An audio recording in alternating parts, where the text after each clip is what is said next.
Welcome back to Rise, Life Stories of Accomplished Individuals. Guys, as you know, the premise now is that I do not do this stuff until I find someone I truly want to spend time with, somebody I truly want to have this conversation with, to provide you with the absolute most value that I can.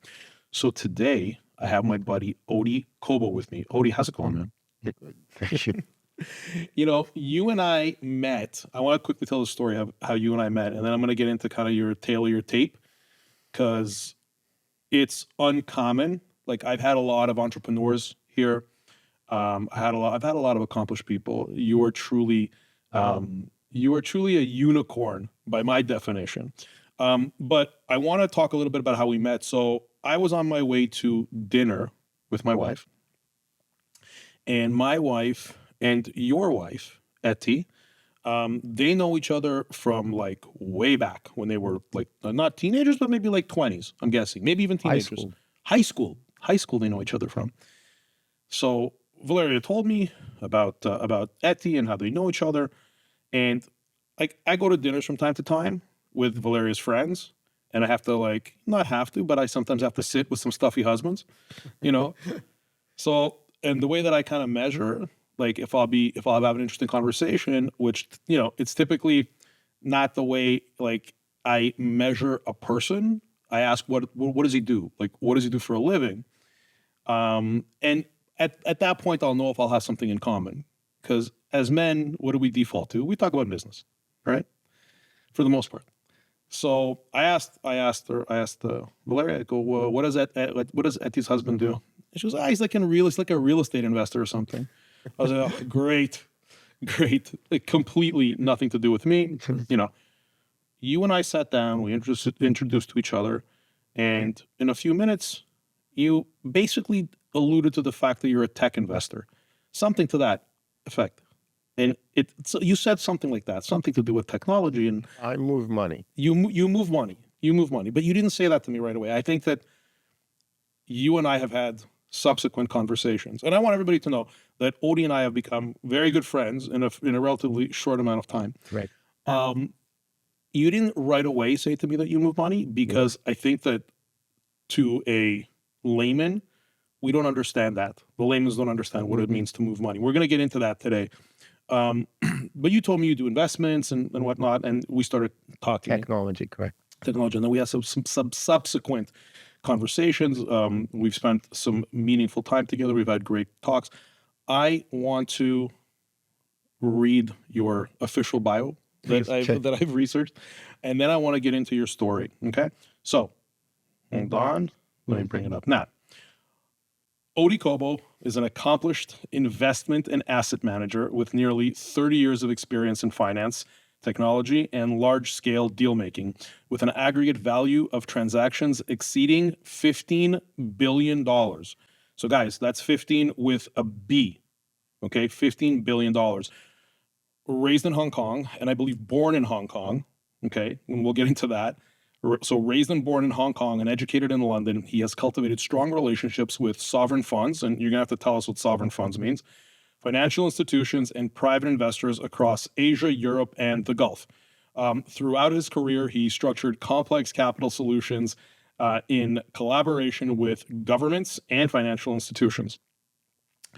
Odie has formed partnerships with notable figures and entities, including His Royal Highness H.H. Al Thani, the former Prime Minister of Qatar, and the Qatar Investment Authority, one of the world's largest sovereign funds managing $1.4 trillion.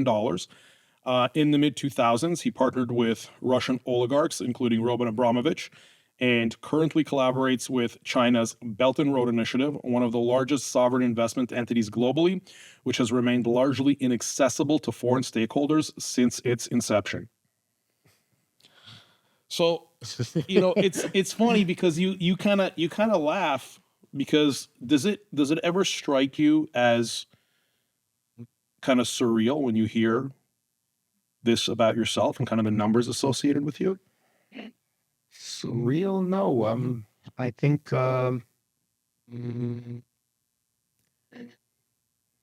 sort of the path that I guess where I've been on. You know, I grew up in Hong Kong. So hold on a second. So you were born in Hong Kong. Correct. Like you don't look Asian. I am 100% Chinese, my friend. I just don't look it. Correct. But yes, my father used to be in the garment manufacturing business, which at the time, and I just turned 50. Yeah. So in the 74, everything was predominantly still is in China. So the family, So everything was in the garment manufactured, made in China. Sure. So my father moved, to Hong Kong, and myself, my sisters, we were born and grew up in Hong Kong. Amazing Hong Kong, and for me, always, Hong Kong is home. So how was that culturally? Like I didn't know anything else. So you're born in Hong Kong. Correct. So but being born in Hong Kong and looking not Asian. Okay. I don't know how to say it politely. Like it's okay. looking not Asian, being from Hong Kong, how was it kind of growing up? Did you feel like an outsider there? When I was a kid, we grew up in an area called Pak Fu Lan, and Pak Fu Lan was predominantly Chinese. It was a sort of a low income sort of a neighborhood. Okay. So we lived in an area called Baguio Villa. I think it still exists until today. And it was just basically like if you saw those pictures, like, you see like 7-8 buildings with like, 1,000 tenants and everybody kind of all like that. We grew up in an area like that. And the only school at the time that they sent us to, that I went to was called HKIS, which was Hong Kong International School, which was the American school. This was like a grade school, or yeah, grade you school. were a little kid. Yeah, I was a kid, and so HK, because it was either that or the the local school, and I guess my parents put me into the American school, which was really tough because it was about an hour and a half away, because where we were living was, I guess, the very Chinese, if you will, neighborhood of Hong Kong, Pak Fu Lam. And the American school was in an area at the time called Repulse Bay. So it was pretty far. So I remember I had to go down and wait for the bus, at 5:30 in the morning. So you took the bus to school? School bus, yeah. Okay. And it was tough because I was my name is Odie, but I'm called Odie because it stands for Odette David. Okay. The American school was roughly around 3,000 or so students. I was the only Jewish kid, only one with a weird name at the time. I didn't have a John or a Smith or a Michael. And it was a Lutheran school. So, we started classes the other day with who is Jesus and things like that. Yeah. So having a Jewish kid, with a weird name like Odie, I guess, placed me in an outsider. My best friend was, I remember, Iroro, who was Nigerian. And we were in, I think, first grade. We used to sit together in the front of the bus while everybody else, I guess used to pick on us and throw at us stuff. So, yeah. I didn't see too many black kids. I didn't see too many Jewish kids. Sure. And you know how kids can be. And it's an hour and a half or so journey to school each way. Kids get bored on the bus, and Iroro and I, and sort of the targets. But it wasn't so much the kids that made us feel like outsiders. Unfortunately, it was a lot of the teachers. The teachers were quite religious. So this emphasis on identity and where you come from and so forth, where my background was, played a role. So yes, I felt like an outsider, but when I got off the bus and I went back to Pak Fu Lam and hung out with all my Chinese friends, I didn't feel like an outsider at all. I felt like an outsider in school. You felt like an outsider at the American school. I felt like an outsider at school. So I guess there's a long road between kind of these beginnings, because you're saying you lived, if I understood correctly, in a lower income neighborhood. So you were like in the beginning. No, I understand. Yeah. And then you started moving money. We're going to get into that whole, Oh, yeah, I was just a kid. No, I understand. Eventually, no, but I'm saying where you started from Yeah. to where you are currently and what you've done in between when you're talking about, you're talking about like the prime minister of Qatar, you're talking about, Oh, that was many years later, but yes. I understand, but there's a lot of disparity between those two situations. Of course. So, I mean, it sounds to me like there must be an extraordinary story of how all of this happens, which is what I want to dive into with you. So you're in the school. I'm just trying to even figure out, like, did you go to college? Did you finish school and go to? No, I went to school. So, I have a, I have a weird father. Okay. I love him. I don't see him often. Where does he live? He was never there, in the sense, because he was, he got married very young, at the age of 21 or so, and, immediately had, kids, and, had to bring, money home. So he was 21 when he got married. Yeah. And how old was he when you were born? 22. You're the eldest. I'm the eldest, correct. Okay. So, I don't remember, I don't have any pictures or, memories of my father up until I was 14. Before that, I don't remember what he looks like. He was never there. But I don't hold it back because he wasn't there, going out to parties or drinking. He was trying to go and provide a better life for us. So he was traveling a lot? He was going into mainland China, into the factories. He was traveling. He was never home, ever. And I think also that's kind of where it instilled in us the importance or the fear, if you will, because there was a lot of fear that, you need to provide. And if you don't, there was a fear. I still have that fear today. He was fearful of not providing. The whole household was fearful. My mother was scared. I was scared. We didn't know what to do. Where are we going to go? So even at a young age, I understood, that daddy is not here because he has to bring money. And, I didn't understand what he did as a job. What do you do? Manufacturing. But I understood the bottom line very early on. Money. He needed to bring money. And the reason that daddy's not here or home, it's okay because he needs to bring money. So it was very, common when he used to come home. He used to be worn out and sleep. And my mother very much respected that. She wouldn't let us make noise, send us downstairs to go play so we don't wake him up. So I didn't have him growing up, in that. And at 14, when I can somewhat remember, I guess, have a picture of him in my mind, at 16, I went away to school, university in London. Your dad and your mom, they moved to Hong Kong. How old were they when they moved to Hong Kong? They must have been 20s, early 20s. Obviously before they had you. She was pregnant with me. Wow. And then my sister Ronnie was born, a few years later.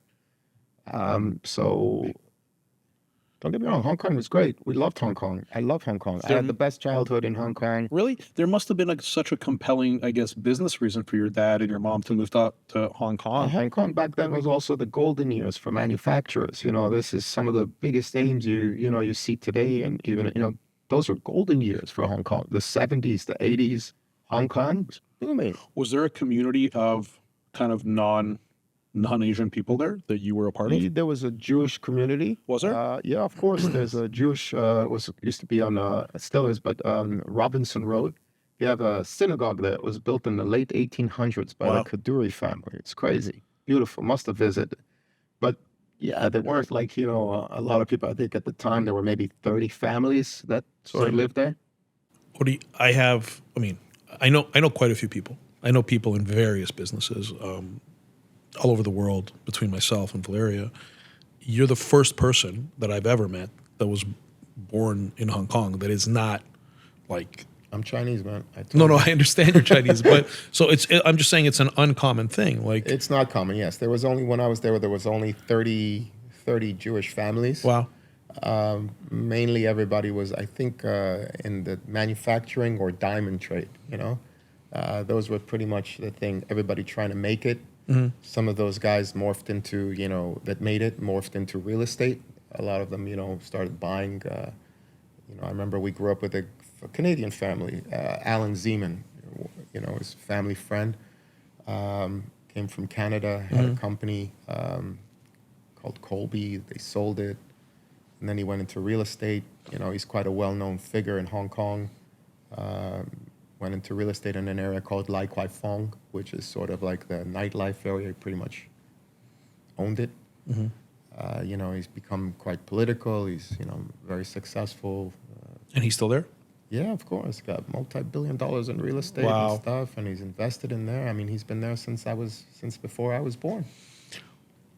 So those communities, those people that I remember when I was a kid, the 30 families or the 29 families, we all know still each other until today. Right. Because, correct, it was a special time for Hong Kong. But it's not as if there was like a large influx after that of other kind of Jewish families. People used to come in and out, like to try to take advantage of the manufacturing goals of Hong Kong. But I think always the locals had a different, maybe we were looked upon differently than, by the community or the other business leaders that, we're here to stay rather than come in, take advantage and go. So, which is pretty much the rest of the world came in. How do I come into China or Hong Kong and make a bundle and go back to wherever I came? We were from there and we stayed there. So whatever we can do to grow or earn, it came back, to invest back in locally. I want to talk about your transition kind of from there to go to college, because you went to university in London. Correct. Okay. I was, yes. But before we talk about that, I just want to touch one more time about, like, in regards to your dad.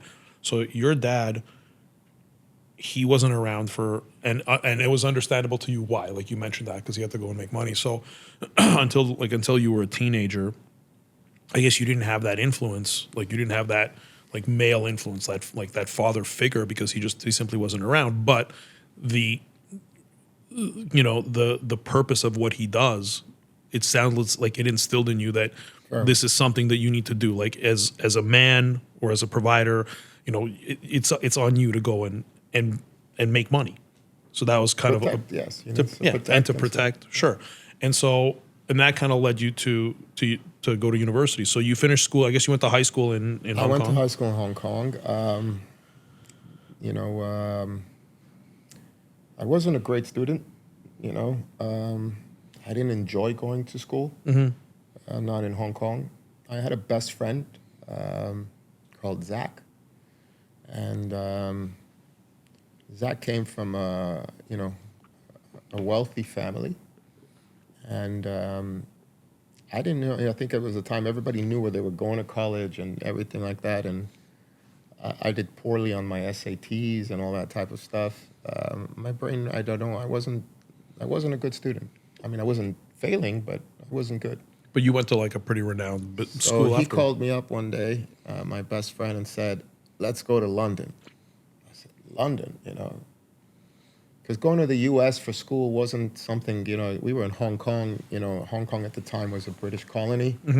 So going to like the U.S. for college seemed like, going to Mars or something. Yeah. So a lot of people went to school in London. So I said to him, "London?" He said, "Yeah. There's this great school. It's called Regent's Business School. It's so easy to get in." He goes, "All you got to do is fill it up. And it's by Regent's Park. They got a business school. We can, I got us an apartment. We can, share apartment and all that together. Let's go." And that was cool for me. I was done with Hong Kong, and I said London was kind of cool. And over that summer, I was 16, 17, something like that. I just turned my birthday's in August. So I started university at the age of 17. Okay. At Regent's Business School.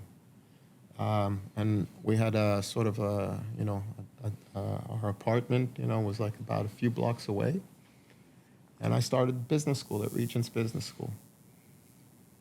And then the weirdest thing happened, I don't know how, but I started getting pretty good at school. Why? What was the catalyst? I think maybe it was the fuzz or the distractions I had in Hong Kong. Maybe it was the surroundings, or maybe it was, me being on my own in Hong Kong, that I started feeling that, things are on me. You mean alone in London? Alone in London, Yeah. sorry. And I don't know, I took it more seriously. Okay. And then Regent's Business School back then, it was sort of like today it's much different, but back then it was sort of like a school where a lot of fancy kids went to. So my early on network, I had a crown prince of a certain country as a schoolmate. I had I don't know, countless diplomat kids as classmates. A lot of daughters of Russian oligarchs were there.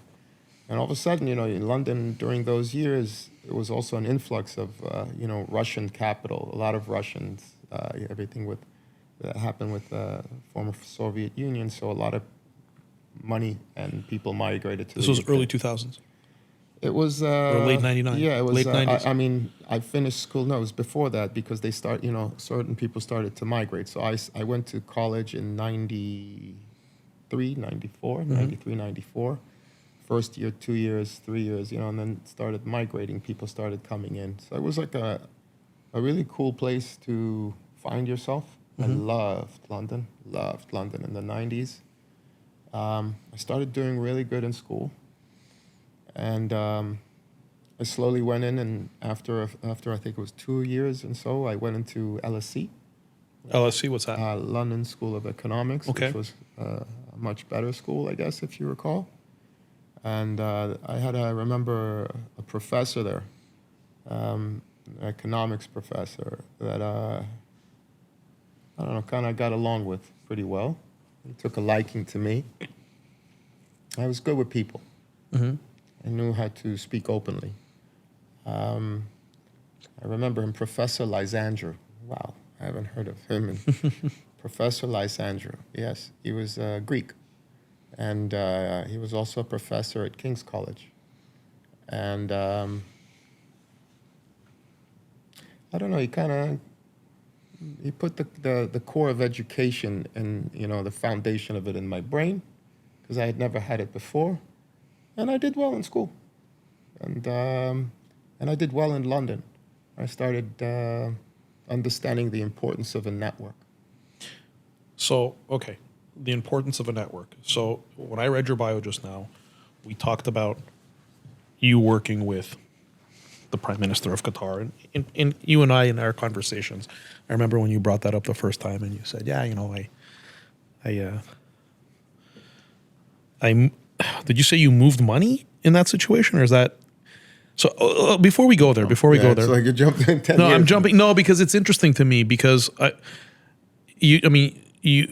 It started like this. I tell you, for me, I was in school.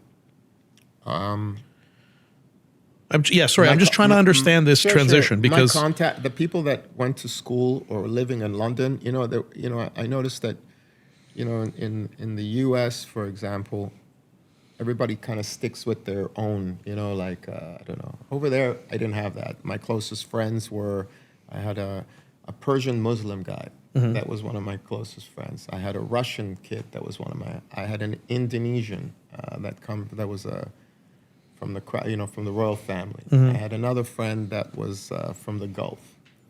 And we were all buddies. There was never any, where are you coming? We were all buddies. yeah. And whether it went to, staying in our apartment playing, I think, Street Fighter at that time was what we used to play, or going on fancy dinners with, over the city of London, we were clique. And everybody was different, I don't really remember any Americans or Canadians in our group, but they were all, I had a Serbian close friend, Mitar.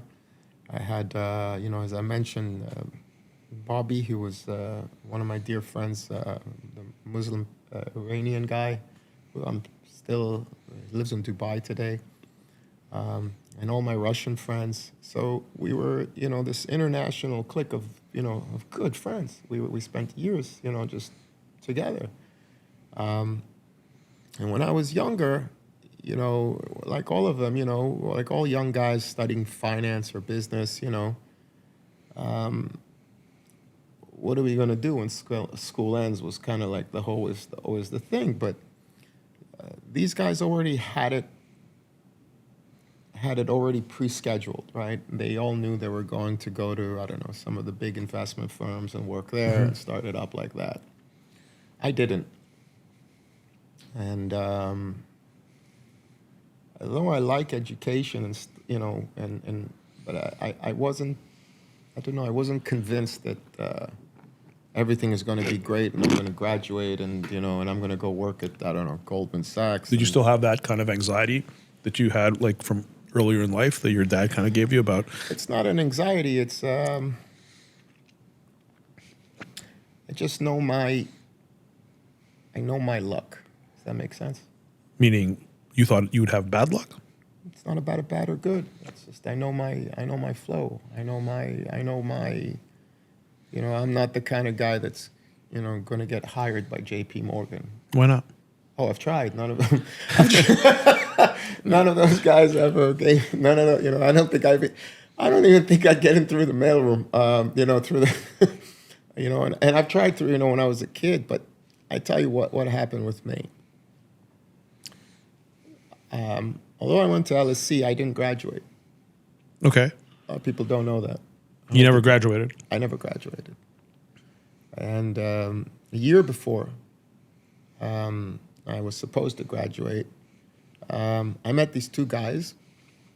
They were friends of a cousin of mine. They were in their 30s, and I always thought that was like so old. In London? Yeah, and they used to work at a company at the time called Sun Microsystem. They were engineers. The internet. I know the name. So the internet at the time, you know, 96, 97, I think it was Time Magazine had an article out, and on the cover was, "The internet, is it here to last or not?" You know, just, you know, that was during the time frame we were at. And these two crazy guys, I don't know, we all met, and they were living in London, and we had this crazy idea, they had this crazy idea to take the American lottery system and put it online. Sounds pretty basic today, right? It doesn't sound legal. It didn't, but it was, you know, 96, you know, it was early days, and the idea sounded great. And back then, you know, all you had to do was be young, more or less, have a kind of cool idea. And they didn't know how to speak English great, and they didn't know how to present things great. They certainly didn't have a network great. And I joined them, and there was three of us. I bought the domain lottery.com, if you can believe that. For, I think it was like, I don't know, $2 or $3. Stop. It was available. Yeah. And we sent out, you know, these letters out to a bunch of state lotteries because we actually needed one terminal to play with. Mm-hmm. Oddly enough, out of every single state, mostly didn't reply, and the only one that So a replied, state like United States? yeah, we had to, like, you know, configure. Right, but you were in London. I was in London. And you were trying to operate this in America. We first needed a terminal. We needed that actual. The first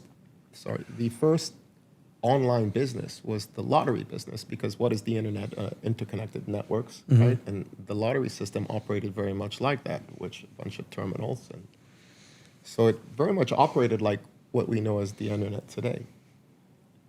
Florida State, it's so funny because we're here in Florida today, but Florida gave us the okay to give us a terminal, and during that summer, we flew to Florida, and we spent the summer here. And if anybody were to come into the apartment / office that we were living in, it looked like we were trying to hack the terminal. It was a terminal, and, you know, a bunch of wires sticking through, and they were trying to figure out how to, you know, how could you be in London or, you know, anywhere abroad and fill out a form, you know, to play the lottery in Florida, which would enlarge the Powerball or the number, and how we can make a little fee, you know, 10% per ticket, and we could earn. Before we even finished, and even found the solution. We had a lawyer in New York that helped us structure, Yeah. and he called us up and said after we filed the first patent, I don't even think it was, and he asked us if that there's somebody that's interested in buying our patent. It was completely, crazy. We were working maybe 6-7 months on it. Mm-hmm. They offered us, I think it was roughly around $1.6 million for the company, if it was a company. Sorry, and you had a patent. We had a patent pending, Okay. but the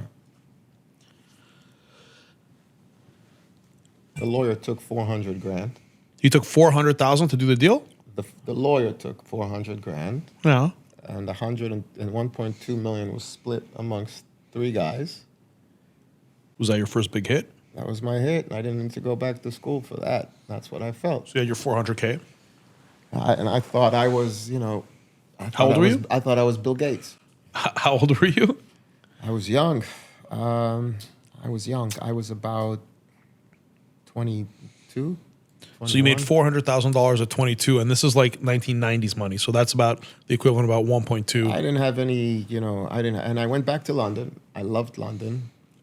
And like I said, I had a network in London. So I had friends. I had a very close Indian friend called Dit. And Dit's family used to just built this beautiful hotel in Holland Park. It was beautiful, called the Halcyon. I used to love that hotel. It's like one of it was, if you remember those times, there was the boutique hotels and all that. I mean, and it was in Holland Park.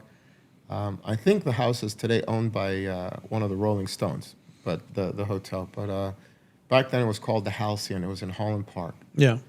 And I took one suite and I lived there. That was my house. And the suite next door, I turned into a company. And I think the companies, that bought e-lottery, which was our lottery company, I think what really liked them, I think they liked the domain, and think they liked the direction. But Sure. I really saw, the domain aspect of it as something that was growing. Yeah. The bubble had burst in the United States. There was really nothing, it was on the verge of. It was difficult to raise money. I didn't know anybody in the U.S. I still, didn't. I never had any business really in the U.S. But around London, I'm this young kid that just made 400 grand. And my friend Dit gave me 2 rooms at his hotel. I was paying maybe $100 a night. Okay. It wasn't like that. I got a special deal. And Dit's an awesome dude. And I haven't seen him in a few years, but he's a wonderful guy. Very well-known family in India as well. And just an awesome guy. So you were staying at his hotel. I was staying at his hotel. One was my home. And So what was the business you created next door? so the next door, I guess the most... we were domain squatters. I opened up a business called KISP, and I would basically buy the .co.uk domains had just come on the market. Oh, they had just come out. They just come out. Oh, They now didn't they're huge. They're the standard over there now. So you had in the West, right, the .coms. And Sure. the .co.uk just opened up. Yeah. And I took a bunch of kids from school, Regents and LSE, pay them whatever to go buy domains. Yeah. Morning till night. And back then you used to buy bulks for like £3. I mean, 100 domains for like £3. And anything like, blue.co.uk, I don't know, fish.co.uk, drink, anything you can find. You speculated that the internet was going to continue expanding. Of course. And that the UK obviously was going to adapt it fully. Of course. So anything that we could, get on the .co.uk, that was the thing. Just And go it was buy. .co.uk, correct? .co.uk, Yeah. correct. And we just ended up, and then we even started getting creative and saying, some Spanish words like Todos Andos. I remember I owned, and Amigos.com. People didn't buy it like that. We started being domain like that was literally all we used to do. So I used to wake up, walk into the room next door, say, what did we buy today? And you were funding it yourself from the 400,000. Yeah, it wasn't that much. It was just you buy £3, you buy 100 Yeah. domains, a little bit to the couple of friends from school that Yeah. still are at school that I didn't go to. What was your plan on how to flip them afterwards? No idea. That's the truth. You were just in the business of buying and you had no idea what's going to happen after. No idea. Okay. No idea. I'd love to wish I gave you a better. It just seemed to make sense, and it wasn't so costly. So how did it go? I sold that company for 2.2 million about a year and a half later. So and how much had you put So in? the company that turned out to be Nominet, by the way, which is still one of the most dominant players in the domain industry. How much did you end up spending on domains before you? Because I'm assuming that Maybe there was. maybe $100,000. So you turned $100,000 I don't into. know. Don't get me exactly. No, I don't fair. know, But what I'm saying is that maybe the hotel room service bill or something. But honestly, the domains weren't that expensive. We had some nice domains, right. obviously. But this wasn't a business that was sold based on like financial fundamentals. It was just based on the assets. You sold it. You sold the assets, which were all these domains. How many domains were there? A lot. Like hundreds, thousands? Thousands. So you had thousands of domains. I mean, we spent about a year and a half of just every day buying domains. But like, it's not hard to buy domains. You would It was just very go. simple. Just not too many. Nobody was doing it. Not the .co.uk's. I mean, we were, nobody saw it. We would go in and, I don't know, green, blue, sky, ceiling.co.uk, anything you could. And they cost probably pennies each. Bank.co.uk. And I don't think I own bank.co.uk, but I own business.co.uk. I own this, anything, books.co.uk. But they were pennies each. They were like pennies, dollars, like nothing crazy. Exactly. Okay, so you bought all of them, and then somebody basically just they didn't a buy a holding. business. They bought a portfolio of domains. Correct. Exactly. Okay, so they bought this portfolio of domains. So now they have all these domains. Which turned out to be big money makers later on. Yeah. I mean, if I would have held on to some of these domains today, right, it would have been. But when you were buying these domains, did you have a strategy on how you were going to flip them? Absolutely not. I tell you what, I had. I had this one friend that I think was. I remember we did a test on him. I had this one friend in New York, actually. And he was pretty much the cheapest guy I ever knew. Okay, he was like one of those kind of guys that you go, I don't know, buy a coffee with, and he'll want to split the bill with you. Okay. But he was, he was a funny guy, and we bought his name.com. Okay, like his first name. Yeah, and he wasn't famous. He wasn't this. He went to school. But it's just his first name. His first and last name.com. Okay. And we sent him a note, a message, an email that if he was willing to buy it back for like, I don't know, $50 or something like that. How much did you buy it for? Like pennies? He bought it back. Yeah, we bought it for pennies. And we figured out if that guy was willing to buy it from us for $50 or something like that, he got scared because this new internet thing came out and Yeah. you got to started getting in your brain that somebody owns myname.com. Right. He paid for it. And when he paid for it, I said, wow, then we can always multiply, right? Because if I bought books.co.uk, if I bought, shoes.co.uk, Right. and if it cost me, for example, 50 cents to buy that domain, Yeah. I think I can flip it for $15. Simply because that person didn't know to go to the Somebody- registrar yeah, and just they- buy it they- themselves. I don't think they thought about it. Just, it wasn't. So you just got there first, essentially. Yeah, didn't think much about it, and we just bought bulks. Okay. But I sold that entity for 2.2. Okay. And that was already on your own? I was on my own. I didn't have any partners. So your first big hit was the age of 22, 400,000. And then what was it, a couple of years later, you got the 2.2 million? Yeah, something like that. And then it was very difficult to go back to school, and do all that type of stuff. Yeah, you weren't going to go work for somebody. So what was your next venture after that? That's the thing. I never looked at things, and I still don't. As ventures? Never. See, I look at, I look online, today with all the Instagram and socials and it's kind of nice, you see all these people and they motivate you to build, and I never had that. For me, it was trying to, how do I make myself a good life? You understand? No, I know, but everybody wants to have a good life and they want to make money. No, but there's a difference. You got a lot of billionaires that still go to work. I have friends that are also clients that are, that I've become very close with. They don't need to work. No, but look, what you're describing, both your first business and with this domain business, these weren't like operational businesses. It just These were happened. these I were didn't- plays. You're making it way too much. I was a young kid that just sort of like landed in front of me. I didn't, go out my way, and I didn't, go and research. No, but you're selling yourself short. I guess I'm trying to inadvertently give you a compliment, but not really. I'm just trying to make an observation because most people would not have recognized the opportunity that the internet was here to stay, and they're going to buy the .co.uk or It was obvious because I was in the States, and I was in the States that summer. I sold the company lottery.com. right. I saw somebody actually give me money. Primarily for a domain. You didn't have any technology or anything. They said they did. To be honest, I Right. don't know. I didn't see Right, anything. right, It wasn't right. working. But the lawyer that we had, at the time in New York that took $400,000, Yeah.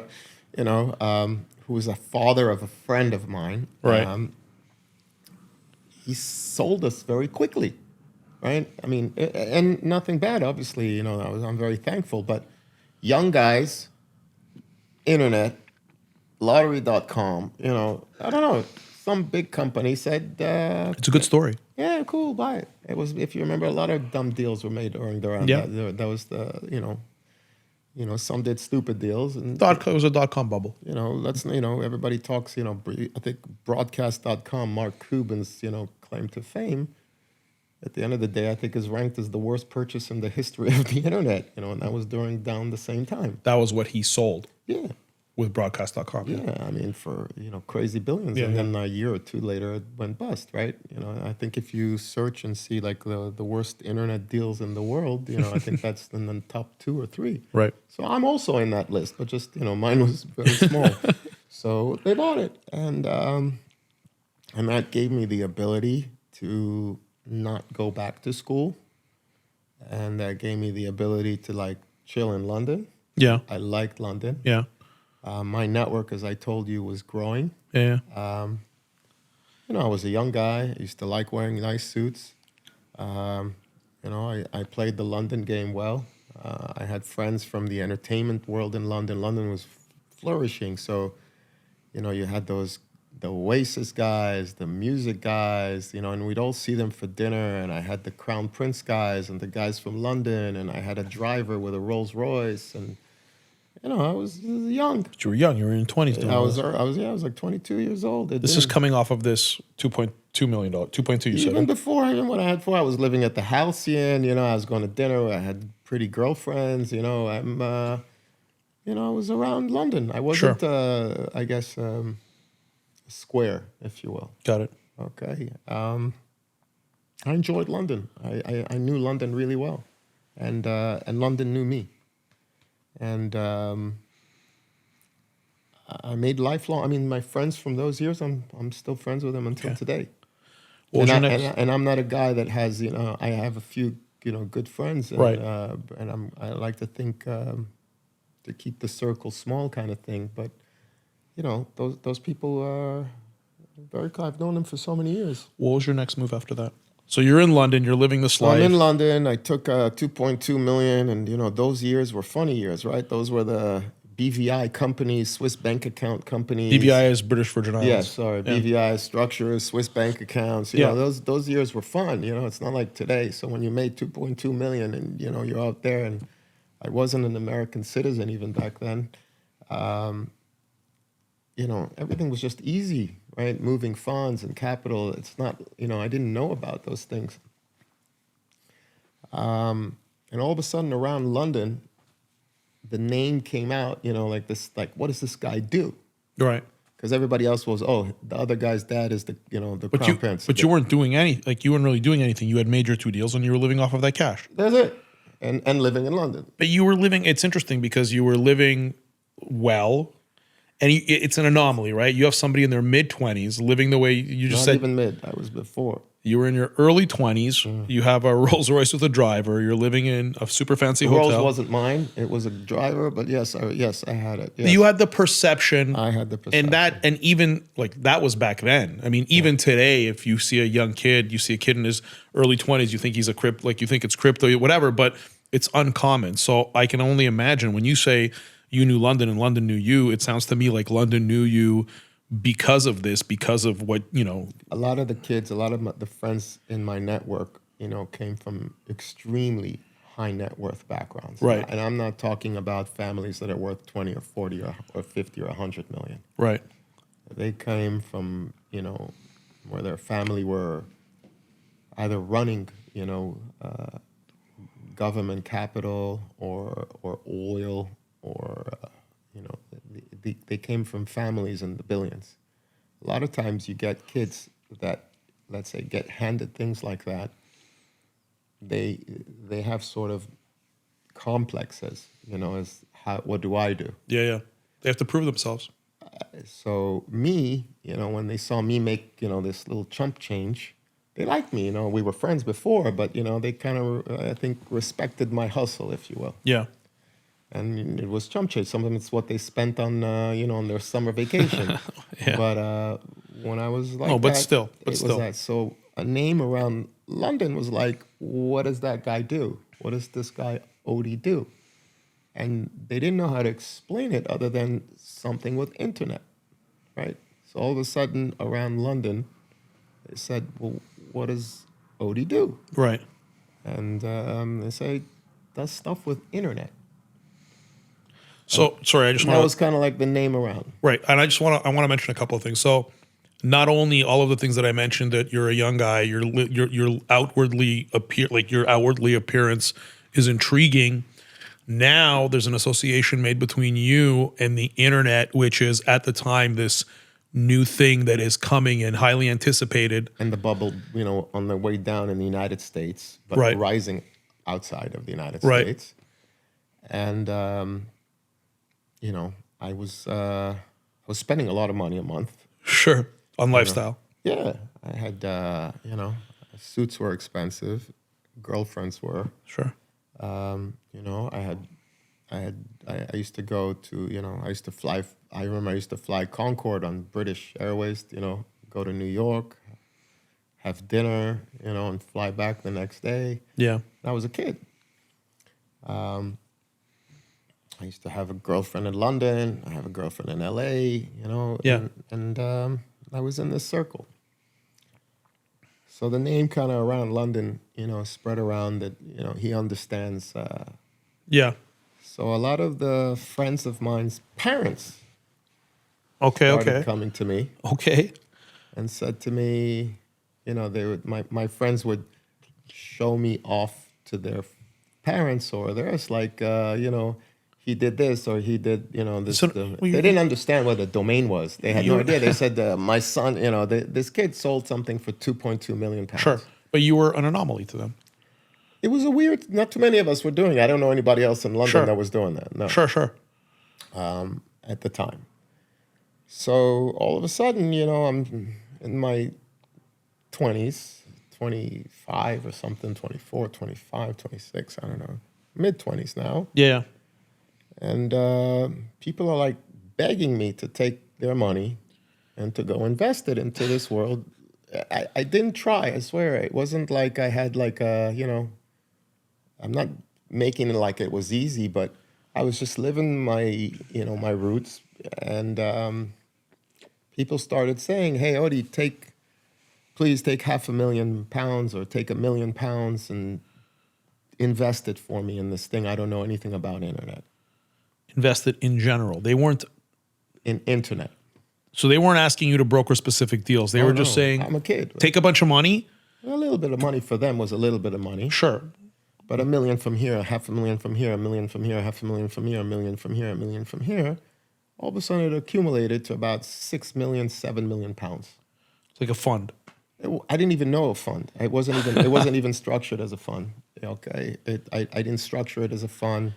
It was way too early. I didn't know about funds. I didn't know about 2% management fees or carries or deal fees or arrangement fees or I didn't know anything about that. Right. I mean, I studied it, but I didn't know about it. Sure. And for them, it was very loose. So, the internet in China was sort of like this halo, right? This thing, because where am I going to invest in? Right. USA, I don't know anybody. I don't know who to call even. Right. I hadn't been to the US. You had your connections in China. And I'm from Hong Kong. So I took that 6-something million pounds Okay. and I flew to Hong Kong. By the way, I'm loving this because you and I have talked kind of real macro stuff that you've done, like in the time that you and I have known each other, but we haven't gotten this deep. So you're really filling in a lot of the blanks between, you telling me you were born in Hong Kong and kind of like when you told me a little bit about your early life and childhood to the whole like Prime Minister of Qatar. So you're now filling this in. So I know we're going to get there, but now I'm understanding more. So I'm happy you're telling me the story. So, okay. So now you have $6 million. Pounds. Sorry, you have Back 6 then, million? back then, it was 6 million pounds back then was like about almost 10, 11 million dollars. Okay, so you have about 10 or 11 million dollars in the late 90s. It was very late 90s, yeah. Late 90s. Okay. 2000. You're a young guy, you're in your mid 20s. Yes. I'm just trying to paint the picture for everybody to understand. Mid 20s, 10 million USD, living in London, born in Hong Kong, still have massive connections in Hong Kong. You've done a couple of deals for yourself. Now people are entrusting you. Did you, like, when you looked at that situation, did you like ask yourself, like, did you ever hesitate and say, what am I going to do with all of it? How am I going to, like, what's next? No. So what did you do? So you have this money, you have the reputation, you have your contacts in Hong Kong. Where are you going? What are you doing next? I flew to Hong Kong. I had enough of London. I was Yeah. getting kind of bored at the Halcyon Hotel and bored of the whole thing. I wanted to switch it up. And You wanted to go home. wasn't so much home because my family wasn't living there anymore. My family had moved later on to New York, Okay. meaning my mom and my sisters. Yeah. And I flew to Hong Kong, and I took a small office. I put an amazing controller there, Yeah. an amazing receptionist. Like a financial administrator. controller. Yeah, financial controller, an admin, like a receptionist girl. Yeah. And I opened up my first company out there called Sinoshin. What is that something It in was a Mandarin? shelf company that was available. Yeah, I remember the guys that opened it. Gave me a list of all the shell companies that they were just simply cheaper than incorporating directly. Sure. So I took Sinoshin. When you say a shell company, it wasn't like a public shell company. No, it was just a company that someone had incorporated that they didn't have use for. So when you Right. go register companies, you can pay, for example, $1,000 to register a new one, or if you want for $500 an existing one that has Okay. just an existing shelf company. Right. It was the name was Sinoshin and Investments something, and it had the bank account ready. Everything was ready, and through the registered agent, and that was the name of the company. How did you know? So before you get into the deals that you got or the deals that you then invested in that $10 million, how did you know how to structure the deal with your investors, if you will, the parents of these kids that you knew? Did what they wanted, simply. They said, here's the money, we'll put it in. Whatever you make profit, half. Seemed fair to me. Was there a carry? No carries, no nothing. What were you living off of? 2.2. No, Okay, so I'm you a didn't- rich guy, to them at that Right, time. right. I can But you're not- sustain. right. I at the time, I felt it very, petty to ask someone that, you're going to put with me, $1 million or 6 million or whatever. For a management fee. Yeah, I didn't know about Is a management fees. management fee and a carry the same thing?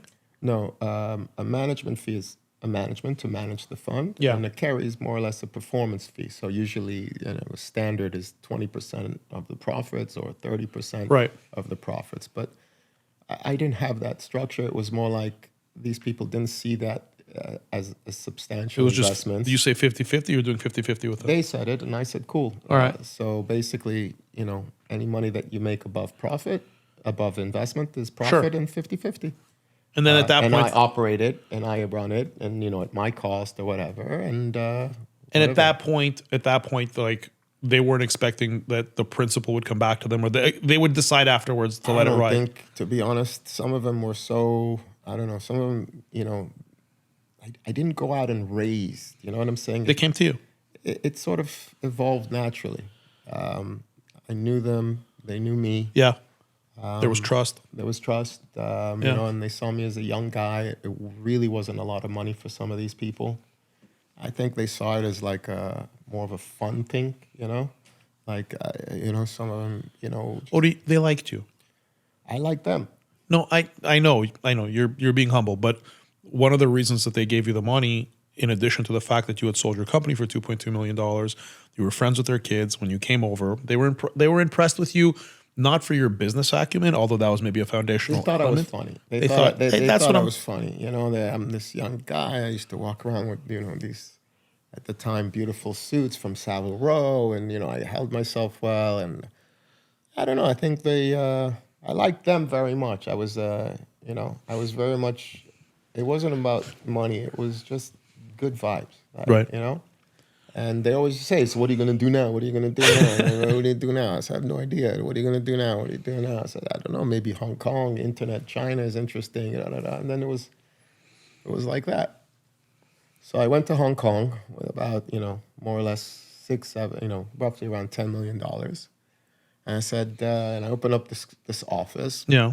Okay, so you have your control. You have your. I have a controller, so if I need to act, you know, that I can act, right? If I need to deploy, I can do it myself instead of going to the bank and doing it like that. Yeah. I had a wonderful admin, you know, secretary, a receptionist. I don't know, she was basically ran everything.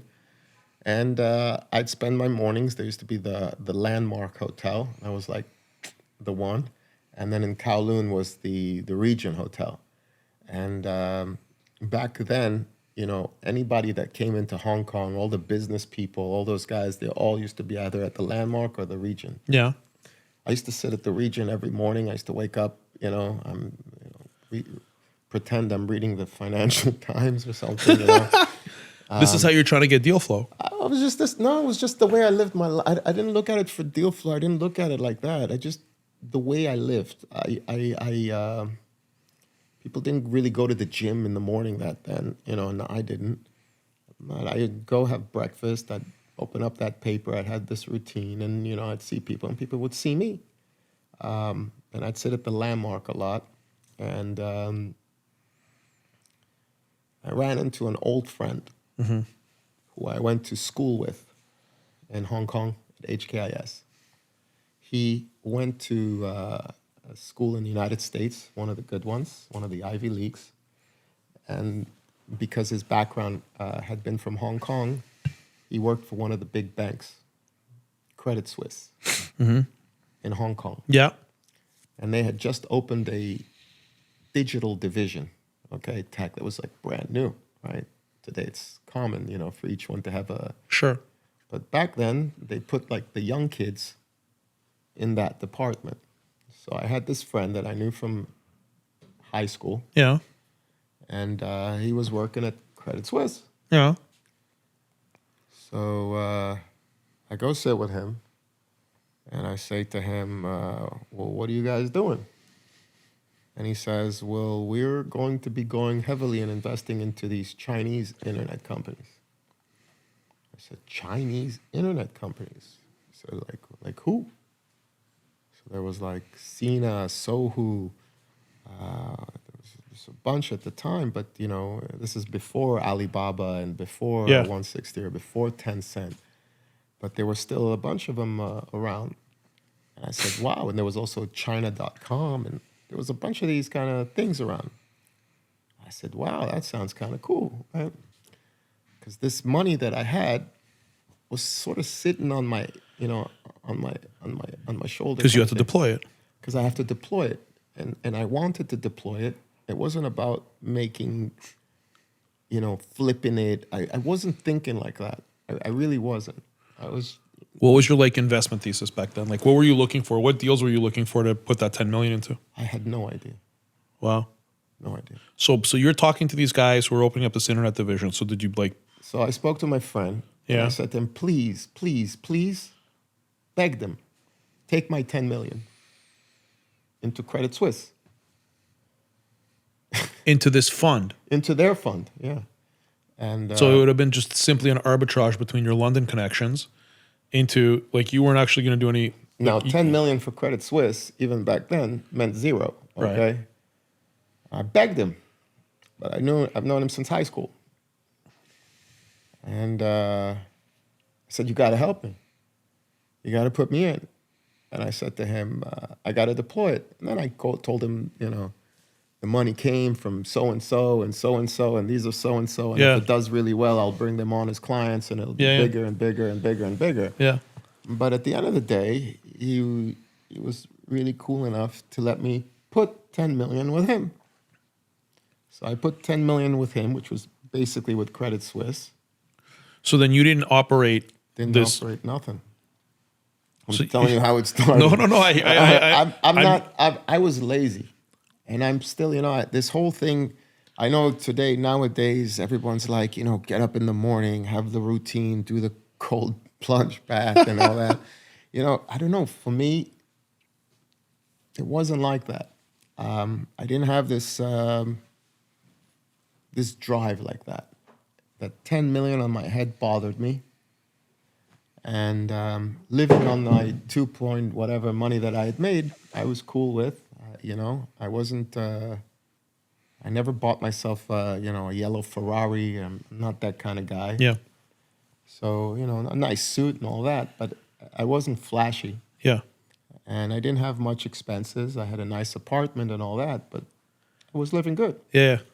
And in Hong Kong during those years was not really that expensive. And especially if you were a local, that you knew how to get by. I'm Chinese. So we did a deal, Yeah. and I put it in there. And it was funny because, when you invest with Credit Suisse or one of these type, firms, every quarter they send you the reports. And it comes beautiful, And back then it was actual brochures. Nobody was really doing it through email. Mm-hmm.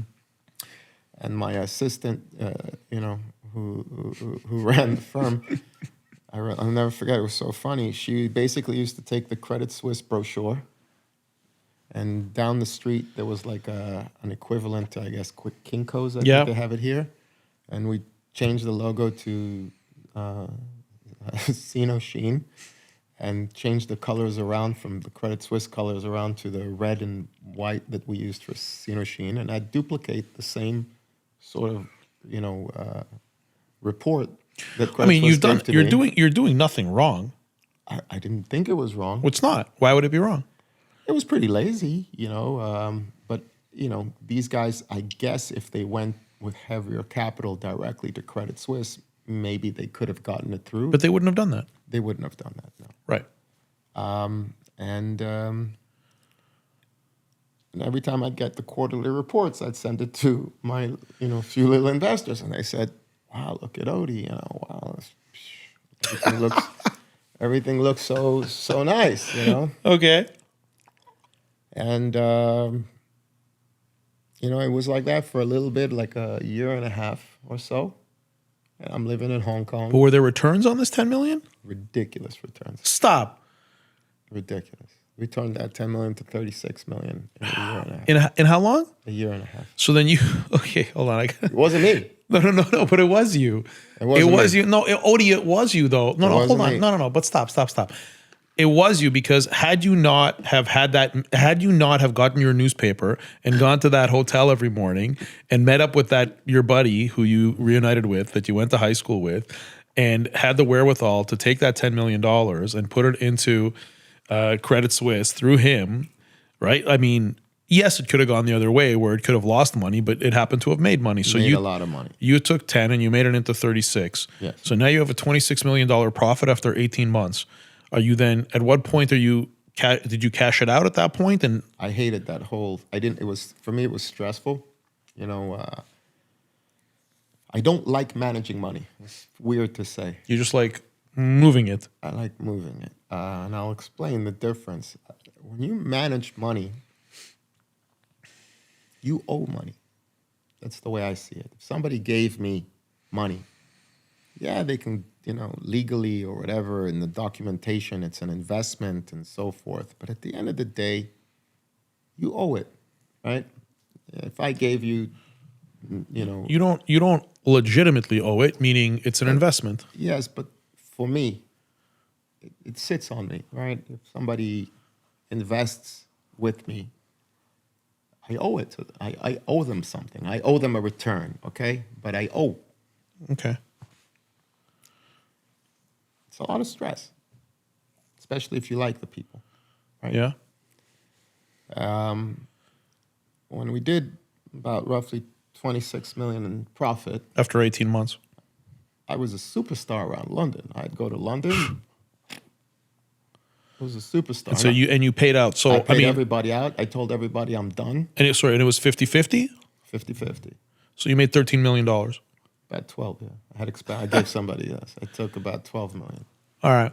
So now okay. Now So, I'm young. I'm still How in old are my you now? late 20s. right. I'm like 27, 28 or something like that. 26, 27, 28, something like that. And I got a lot of money now, right? And this is also the good old days of Hong Kong, right? Bank accounts here, this account here. No, it was just easy. I go to London, and my name was on fire. You know, like everybody was kind of thinking, oh, how did I didn't give him 50 million? You know, why didn't I give him 20 million? You know, what could have happened? They all got like 60% returns They all made, in 18 months. they all were very surprised. And when I kind of, So I got to ask you something. How did it feel when you would call the parents of your college buddies and say, "Hey, remember that $1 million?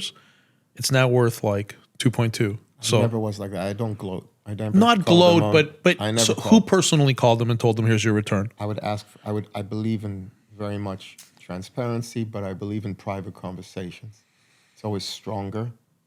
It's always more potent. And no matter what your interests are, whether you want to continue doing business with them or discontinue business with people, I always believe in face-to-face interactions. So you met with them in person Every single and one. you gave them the check. You said, I told him what happened. I told him what it is, where we stand, and everything would be, like that. Personal. No, like, like Zoom, right? So I didn't have that. No FaceTime, and I'm not going to WhatsApp you. We didn't have those. So you'd call and say, "I'd like a meeting to discuss your investment." I'd say I'd fly over and sit and speak with them. Luckily, it wasn't too much flying around. Everybody was more or less in London. One family in Geneva, but more or less everybody was there. So it was weird because then the kids, my friends, started interacting with me differently because all of a sudden I'd come over the house and I'm speaking with their dad, and the kid would have to stay outside, who's my buddy. Who's your age? Yeah. Yeah.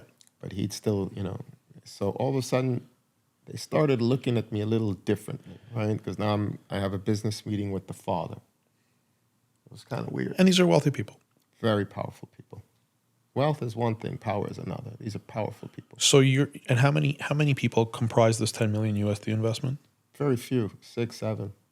So now you've got, But 7 very influential people, if you will. so now you're worth about $14 million.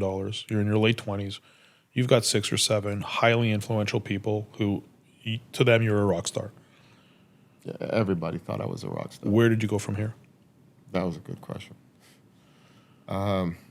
Like at that point, it feels like you could have written your own ticket. You've got 6 or 7 supporters, very powerful So supporters. You've got your own money. So for me, once again, I've never, for good or bad, it's just, I never have or had this build an empire, be a king, build Microsoft, be Tesla. I never had that. I still don't. It was never, ever, ever like my goal, And it was always for me, how do I have a good life?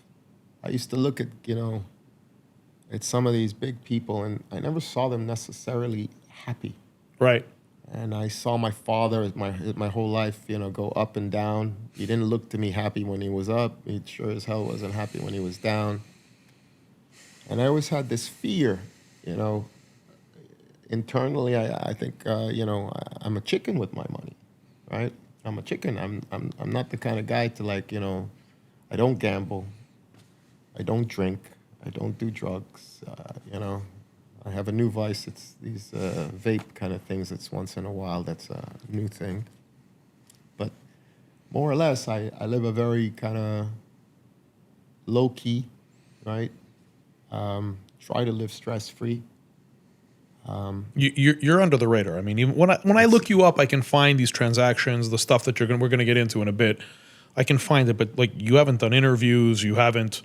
It doesn't help for me in my line in my world. It's never. It's not an attribute. Right? It's very like the opposite of what I do, in the sense that I'm in media. We've built Valeria's presence, and that's our kind of currency. Our currency is the world attention. Changed. It's a different world today than it was. It's a different world, but you're still like, this is probably the first interview you've ever done. It's weird. The last time I did an actual where I actually gave an interview, I think was 2007. I saw it. Yeah, that was the last time because we were planning. But it was brief. It was very brief. I had to do it under. We were doing a roadshow. We wanted to list the company on the Hang Seng.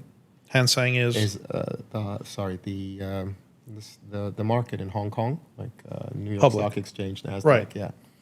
And I had to do it. I hated it. And I remember I did it in Singapore and in Hong Kong.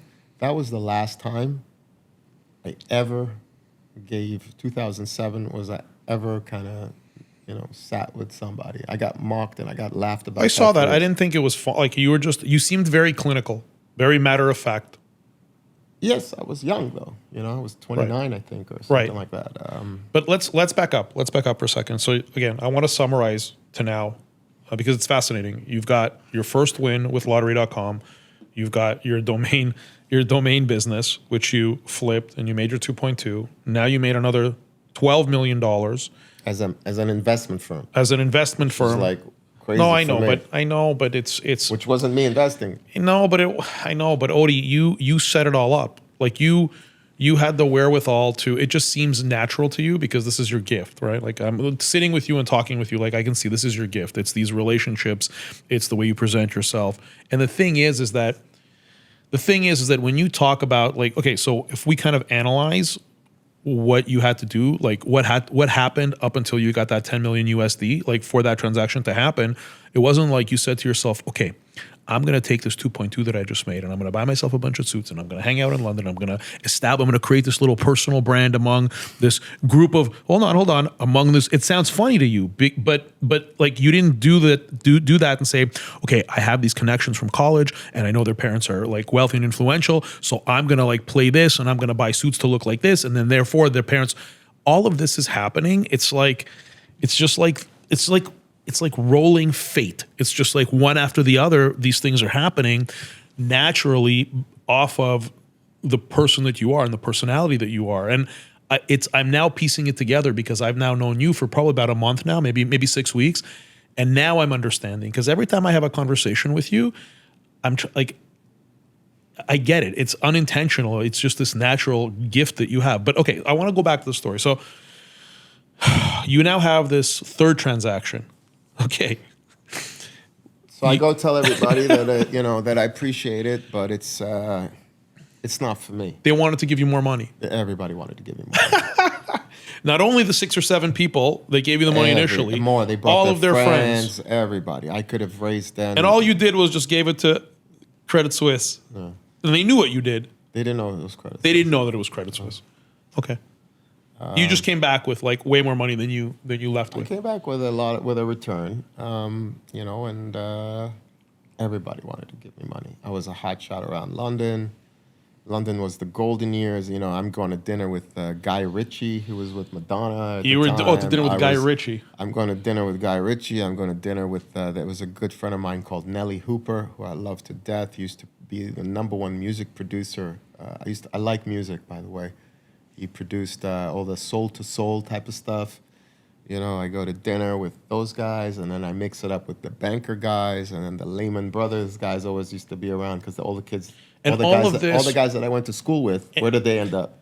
they all ended Lehman up Brothers. at Lehman's, at this, at Goldman. So, and this is, whatever. again, this is all based on this group of influential people that you've got a great return for. They're making introductions. You're now, It wasn't so introductions. It was sort of like, I was a hot shot around London. it was a vibe. It was a vibe. And, in London at that time, you had Russians in there, you had Chinese money, you had Gulf money. I mean, London, at those years, you had What's the Gulf? Tell me what the Gulf Gulf, is. Gulf states. So you had the Dubai guys, the Qatar guys, the Saudi guys, the Kuwaiti guys, the Bahrains. You had all those money and all those people, all those guys sent their kids to school in London. Where are you at then right now? So you have this return. All of these people are clamoring to get in with you, to continue to let it ride. They want more. So what are you doing? Where are you going next? So all of a sudden, I don't remember exactly where I was or what, but in this internet world, something crazy happened. There was this crazy old guy called Rupert Murdoch, and he had just purchased MySpace. Wait a second. Rupert Murdoch from Fox. News Corp, yeah. Right. And he had just purchased MySpace. You remember MySpace? I remember MySpace, pre-Facebook. So he purchased MySpace for $530 or something million. Back then, $530 million was like me telling you today $500 billion. Okay? I didn't even think things can get to that kind of level.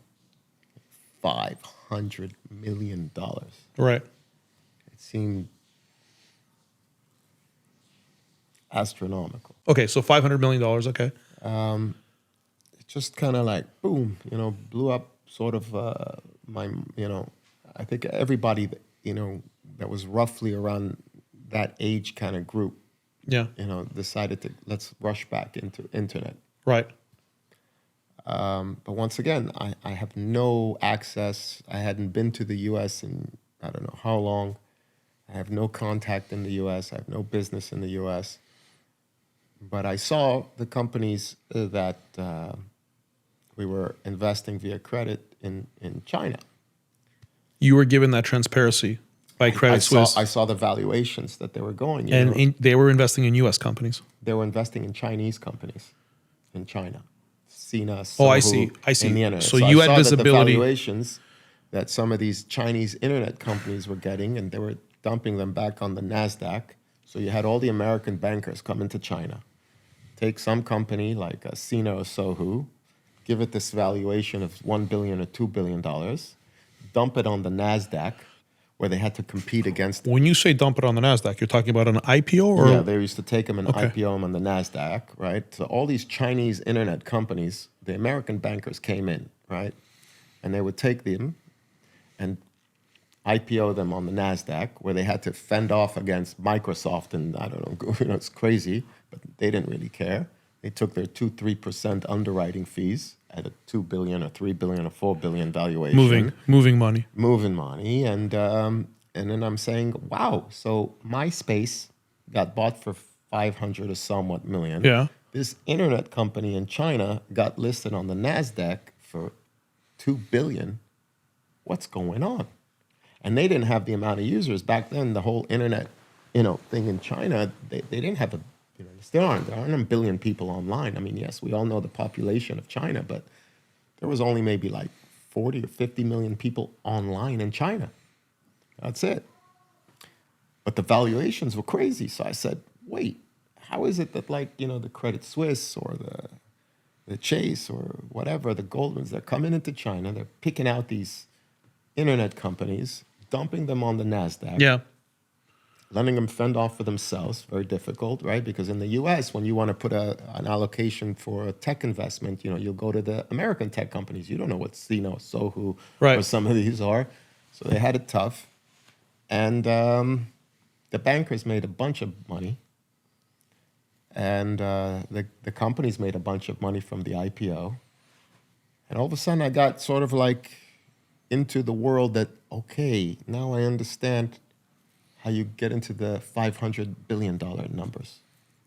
That was sort of like, because I didn't know how to do that before. 500 billion? Sorry, 500 million Million, and yeah. $1 billion, $2 billion. I didn't understand those numbers back then, right? It wasn't common. Right. It's certainly not in tech. You didn't have that. So I flew back to Hong Kong. I got rid of my apartment in London.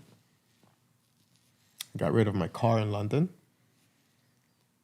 I went to see my father, who was living in London at the time. I hadn't seen him in a long time. I spent a week living in his apartment with him because I got rid of my apartment, got rid of my car. And I said, I'm going to move into Beijing. Like right in the heart. I'm going Beijing. He said, good. You know, my father was like that. Good, go. I got rid of my apartment, got rid of my car because if I had a place to return, I would have returned. You know, I'm lazy. I like the good life, you know? And if I can come back and stay at, I don't know, the Halcyon or the Sure. Claridge's or drive around in, you know, in a Bentley or something around London and go to dinner with beautiful people, I would. Right. So I wanted to eliminate that. I got rid of everything. From London directly to Beijing, Yeah. and I decided to set up an internet company in China that serviced the local market. I called the company 360. This wasn't an investment firm. This was an operating company. I decided to be an entrepreneur. What was the question? What was the... So... I was going to duplicate everything that the West like MySpace, Yeah. like Craigslist, like everything, like YouTube, whatever, everything that was popping up in the West. I was going to duplicate it, if you will, and make it for the local market in China. And your plan was to fund it yourself with the money that you I had. funded it myself, which was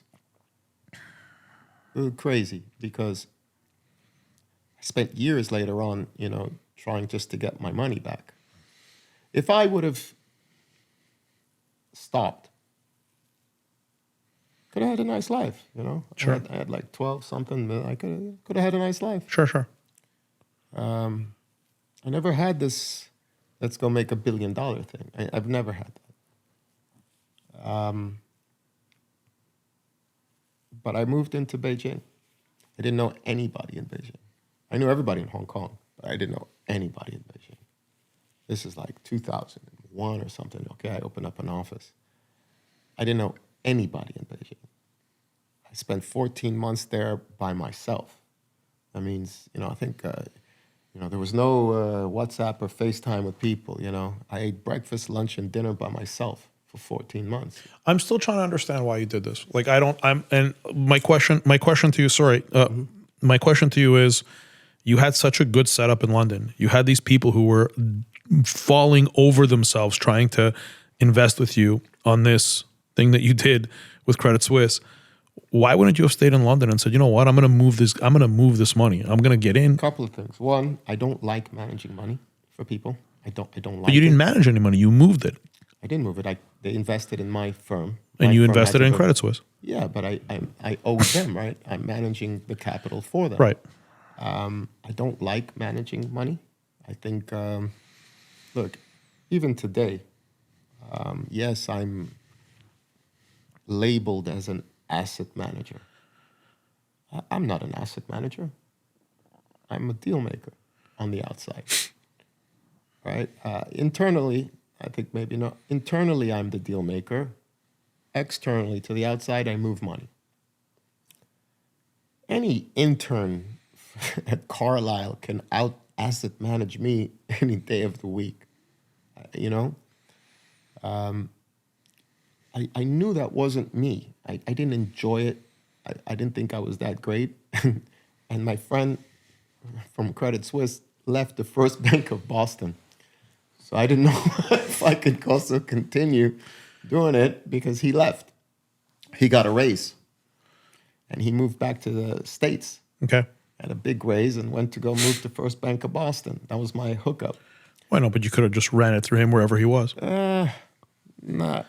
I didn't see it. You didn't see a future in it. I You didn't thought see it was from- one hit. I thought it was a one hit. Okay, so now you're in. Okay, so let's go back to Beijing. So now you're in Beijing. Now I'm in Beijing, and I said, okay, how much could it cost to set up an office here, get a bunch of engineers, develop, and copy MySpace and Craigslist and this, and we're going to copy it and localize it and launch it here. Because if I do well here, the valuations are getting even bigger than they are in the West, right? Like I told you, CNSO, who Yeah. later on Baidu and the rest. And, Baidu is basically Google. And, and later on Alibaba, and all these were basically replicas of the West. Yeah. And then I learned a lot about structuring. You can't incorporate a company in China as a foreigner.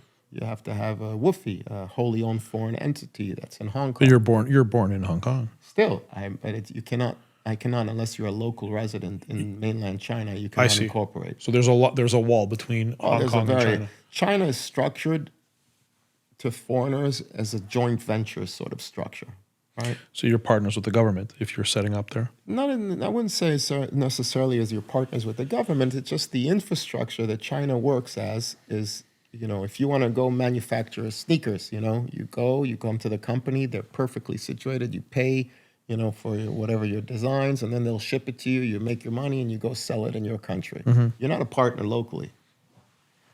And it's also why we've never really seen, some of these internet giants set up shop in China, right? I mean, other than Yahoo, which invested in Alibaba, and everybody's lost their, Google set up, I remember Google's offices in China. I thought Google was not allowed in China. They'd made some sort of deals with the government. They spent billions to build their offices and their campuses, and then it's a ghost town 2 years later. Well, China, to my understanding, doesn't allow any companies outside of China to come in and run their media. I wish the United States protects sometimes, and hopefully they protect their entities as well as the Chinese government protected theirs. I agree. And it's because of that we've seen some of these, tech giants have the stature, the power, the position that they do in China as opposed to a foreign entity. Yeah. So the local counterparts of, so there's no PayPal, but we have Alipay. There's no Google, but we got Baidu. There's no, No, of course. So again, so you're back in China. I want to get back to your story. So you're back in Beijing, or not back in Beijing. You're in Beijing. You've set up this shop to duplicate companies from the West, to duplicate internet consoles. Okay, how did it go? What happened next? It was very difficult. First of all, I don't speak Mandarin. Okay. And in Beijing, it's much different to Hong Kong. Hong Kong, everybody speaks English. Beijing, nobody speaks English. So in the hotel where I used to live, in Beijing, I meet this sort of like second front desk manager kind of guy. His name is Chen Chi. Okay. He was my buddy. All right. It was a big, beautiful hotel, but it was always empty. Okay. So Chen and I became friends. He spoke English really well. He spoke Mandarin. He was my first hire. He worked with me for 14 years. Okay. That's my brother from another mother. Gotcha. Chen helped me rent my office, set it up. I put the companies under his name. Everything was Chen. Love Chen. It was a real special time. I mean, we used to sleep in the same, hang out. I used to sleep in my hotel room, and, we used to eat, live, cry, everything together. Yeah. And I set up an office in Beijing. Slowly hired more people. And I had about 20, 30, engineers. And I told them what we're duplicating first. And we went first. At the time, if you remember, Craigslist was really popular. Sure. Yep. And but China was provincial, right? Every province, it wasn't. You didn't have like one, sort of directory for all the country. So, but each province had like 60 million people. 60 million people here, 80 million people here, right? So it was pretty cool. So we started creating these directories, very similar to Craigslist, and we launched it, and it was really successful. Now, at the time, 40 somewhat percent, 44, 47% of online, traffic in China came by way of internet cafe, because not everybody had a laptop or right. computer. So if you had access to the internet cafes, you can get traffic. Chen and I used to literally go to internet cafe and strike deals with each one of them. That our website would be there, or our directory would be there, or there was a sponsorship or ads, or, we'll pay for a new computer, or we'll pay your rent for the next 3 months, or something like that. It was all little money if you think of it. Yeah. But it was enough to close deals. Okay. And our directories started getting pretty popular. Yeah. And one day I said I needed like a design department. I believe very much in perception. And I started thinking that these sites that we were doing, yes, that we were focusing on the West, but they needed more of a localization look. Mm-hmm. The button, for example, shouldn't be on the right. It should be on the left. There was things about it that didn't seem right.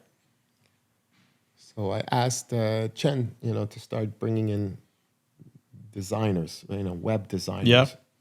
One day comes in this girl. This is Beijing, okay? Early years Beijing. This girl comes in wearing a yellow hat, a red dress, orange bangles, Nike sneakers, one sock, I don't know, pink, and the other one purple. And her name was Ting Ting. I fell in love with her the second she walked in, because not too many people walk around like that. I said, that's a creative person. Yeah. And it was her first job. And she later on managed a team for me for about 200-300 people later on through the years. Sorry, you grew this company. We had about a few thousand employees. Did you ever get funding, or it was all? Of course. Okay, so you later got funding. Of course. I spent, and we had about 80 websites. Wow.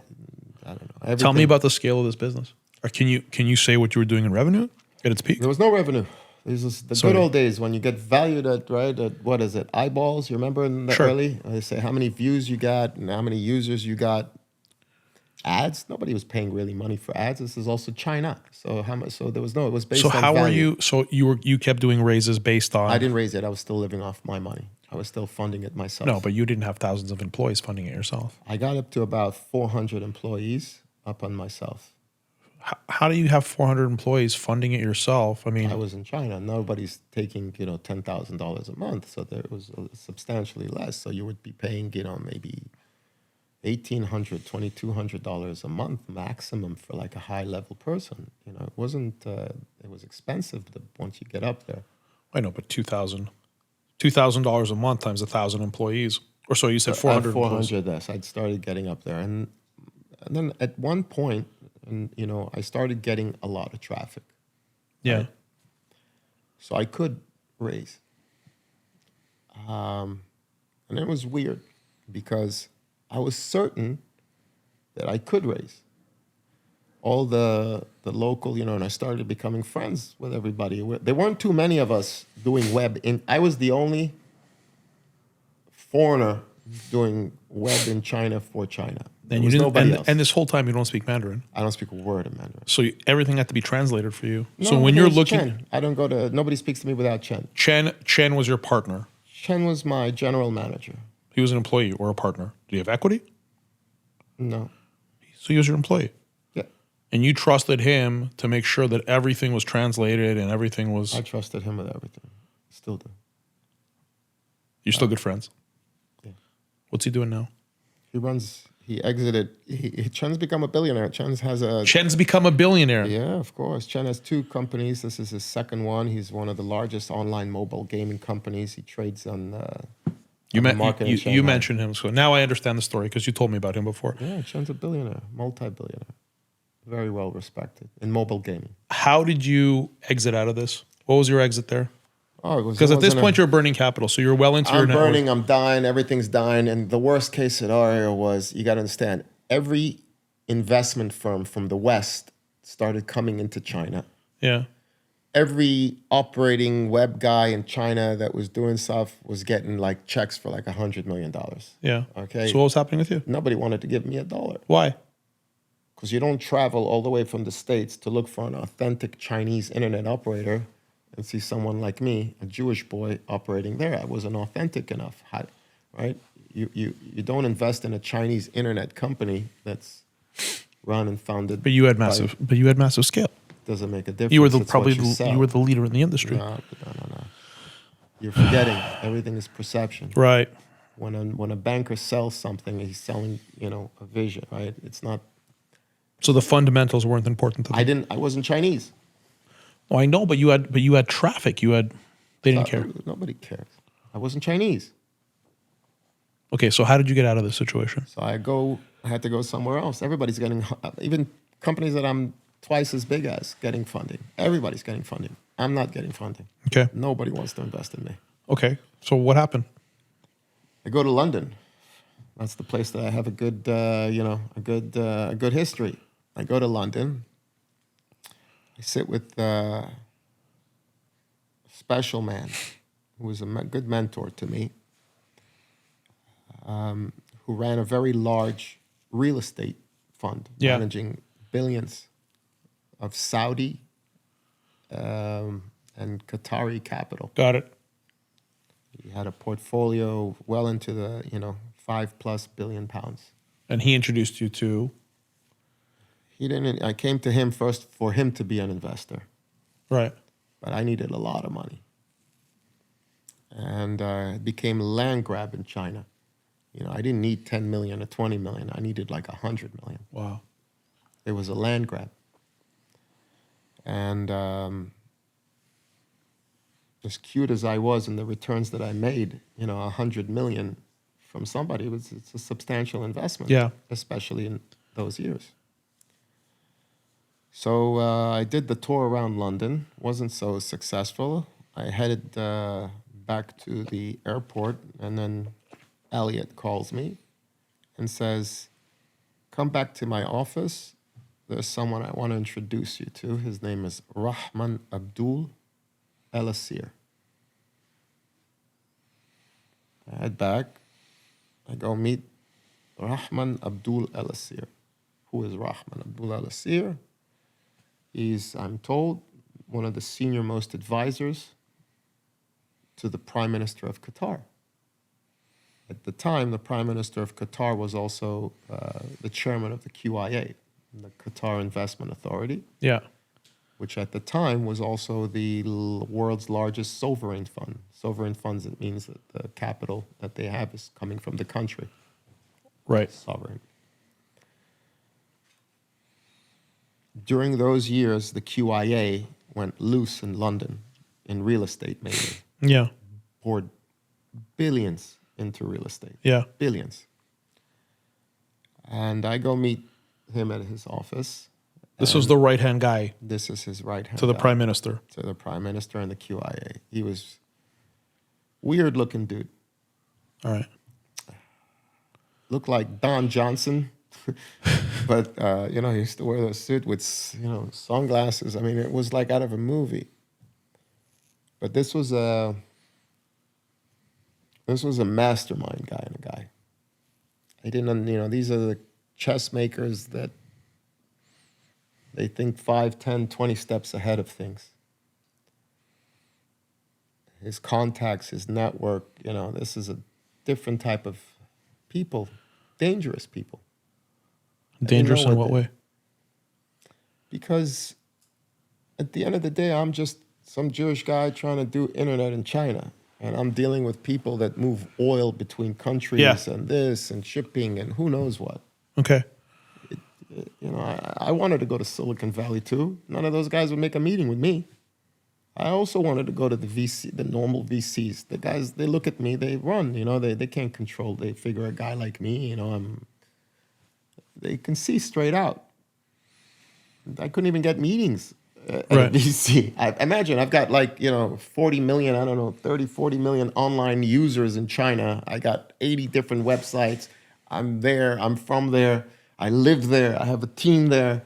I invested my own capital there. I can't get a meeting a meeting. Nobody would even meet me, Okay. but the business guys would. The deal makers would. The deal makers where? In every organization, you have deal makers. You know, when you go work at a VC and you meet the VC that gets a nice salary, you know, to say if he's going to invest with you or not invest with you, he's not the guy that went into the jungle and raised the $10 billion for the fund. Got it. It was deal You're makers. talking about the guys who get the money in, not the the guys money who deploy it. Not even the guys that deploy it sit there. You know, the biggest fear of a venture capital or any investment firm is to maintain their job.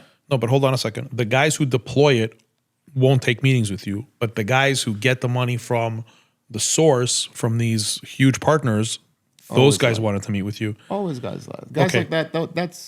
Those are my people.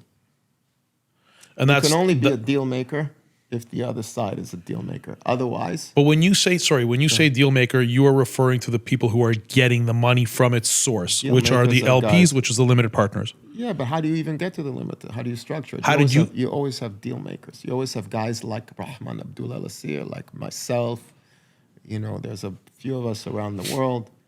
People that have access to capital. You have access to, I know, but when you say access to capital, I mean, you're talking access to capital in the billions. Correct. Right. So when you met this gentleman, I'm not going to try to repeat his name, Yes. and he introduced you then to the Prime Minister of He didn't Qatar. introduce anything yet. He had to close a deal with me to see what's in it for him. What deal did he close with you? Half of everything that I make. By introducing you to the Prime Minister. Before anything disgusting, before any discussion of capital, he could have brought it from 50 different places. He could have The brought capital. He could have brought me 100, 200, Sorry, 300 so the million. deal that he made with you, he said, First, he needs to see if he can play with me. If I can be interesting for him. If he can make money off of me. by By structuring a deal with me. structuring a deal where you receive capital from his sources, whatever. from wherever, Yeah. you receive capital, you then deploy it. Then I go and run my internet company. All I wanted to do was run an internet company. Right. That's all I wanted to do. So he wanted you to take that money and put it into your own company, Of course, but he wanted to know what's the deal for him first. What Right. does he make from it? which is 50% on what? On the return? On everything I make, there was deals in place, right? If somebody's going to come to you and say to you, I don't know, I'm going to give you $300 million from X amount, Yeah. what's in it for me, right? And he said it plainly. Oh, clearly. Well, what's in it for you is Not me, I'm seeing for no him. for the person. Let's say on the 300 million, what would be in it for them is moving the money, so they would get something for moving it, would they not? Depends what their structure is. I don't know how they work. On with their each side. other. I have no idea. Got it.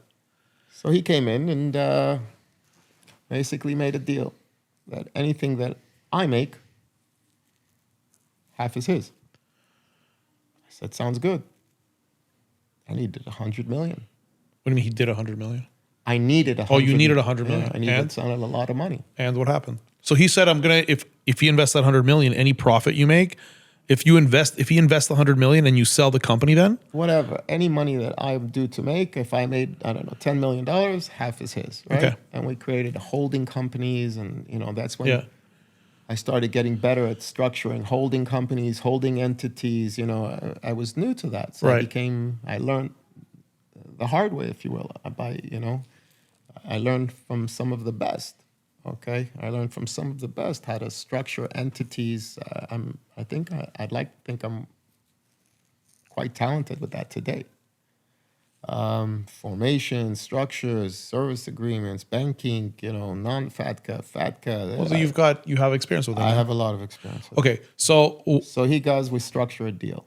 yeah, And the deal was 350 million. 3.5 times more than you thought. Three and a half times more than I thought. Okay, so And then he tells me who the investor is, because I didn't know who it was. Prime Minister of until- Qatar. I didn't know who it was until the end. After the but you didn't care.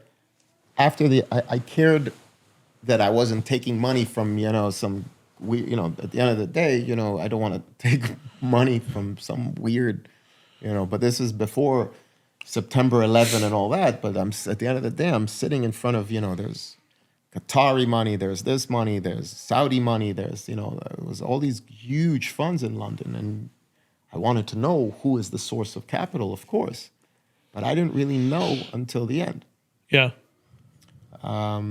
After the deal was structured, I brought all my lawyers and everything, and It was a $350 million investment into the entity, into the company. For half. For half of the company? Yep. So you got valued at $700 million. Cool. I took $350 million, right? Yeah. That was the deal. That was the sign. And it was supposed to be in trenches, right? Based on date. Yeah. I was told who my partner is, the source of capital, but I hadn't met him. I went back to China, went back to work, I scaled, I went to, opened up offices, got more products. I hired the former head of Google, Google China, to be the CEO. And I understood that my role needs to be more in the back and more as a deal maker rather than an operator. Yeah. I don't know how to operate. I'm terrible at operating. Okay. I don't know how to do day-to-day stuff. I Sure. don't know how to manage teams. I don't know how to do all that. But Chen did. Chen was brilliant. Chen really shined. And the CEO that I brought from Google, he was terrible. But he looked good on paper. And on somebody's that name, you can always, raise more money and say that your company is better. So sometimes you get these funny, people that really don't know how to bleed and don't know how to work. But they look good on paper because they went to the right school and worked at the right company, and you keep them there. So that was the CEO, and the general manager was Chen, who was awesome. And we scaled to thousands of employees. I went back. We restructured the company, whereas it's not Odie's company, it's Chen's company.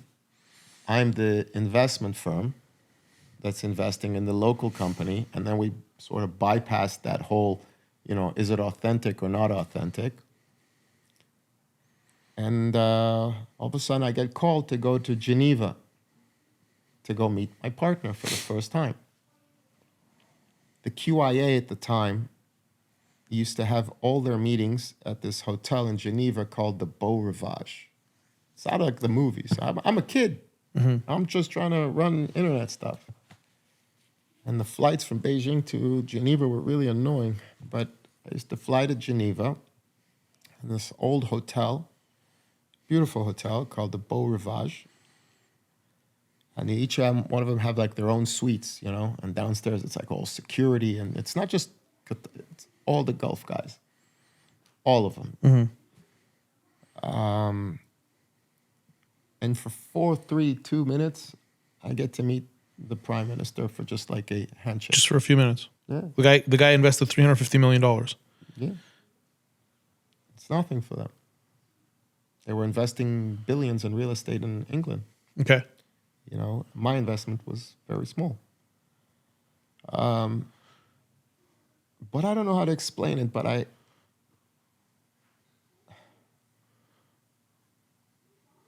had a weird link with him. Okay. I don't know how to explain it. Okay. And it started a conversation. And he was super cool and kind with me. Yeah. Very cordial. And of course, I was too. Asked me to stay an extra day. This is in Geneva. Yeah. Yeah. And over the course of the next few months, I'd have, these little tea and crumpets, sitting down and little discussions about life. Mm-hmm. He obviously spoke English very well. Very extremely well mannered, well. He was a special guy for me. Mm-hmm. You must understand, I know as well as with everything that's happening with the world today, and we all know about, the anti-Semitism and the funding and all the terrible things that are happening around the world. I can assure you that for me, during those years, his lawyers were Jews. His accounting were Jews. In Qatar? No, in London. Everything was straight out Okay. of London and Gibraltar. Yeah. But everybody that I, counteracted with in front of him were all Jewish. Right.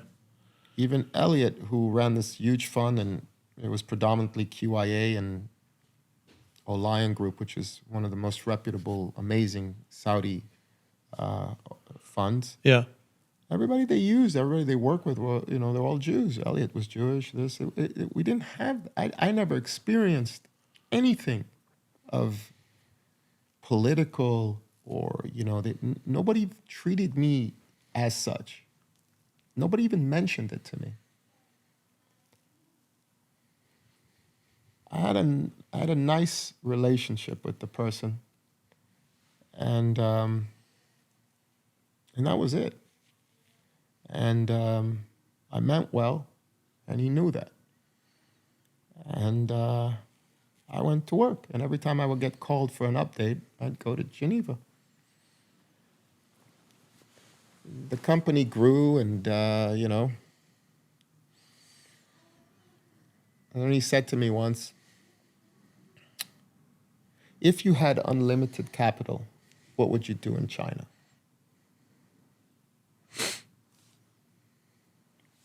I said I'd buy all these CDN networks, content distribution networks in China, consolidate, and IPO. The CDN, the content distribution network in China, about 80% of it was owned by the PRC, by the Chinese government. Yeah. About 20% of the market was split amongst 4 companies. Okay. Companies like China Cash or 21 ViaNet, if I remember. These are pretty much were the leaders. And I said that if we can go and buy all 4 of them for roughly around 500 or 600 million,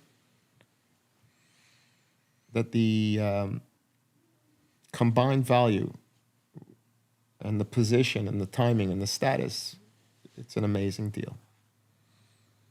He said to me, great, can you put it on paper and present in Doha? To who? To him and who else? To the QIA. He was the chairman also of the QIA. That's like, for me at the time, that's like the show. Okay? Right, yeah. That's like Madison Square, yeah. Madison Square Garden, Go to Doha to present to the QIA. The QIA I mentioned in your bio, it's $1.4 trillion. It was, but it was beyond that. You must understand. I mean, it was where the guys that you read about here, Black Rocks or this, where they go raise money. Right. This is the show. This is the source. Got it. Okay. So what happened? I go make a presentation. Yeah.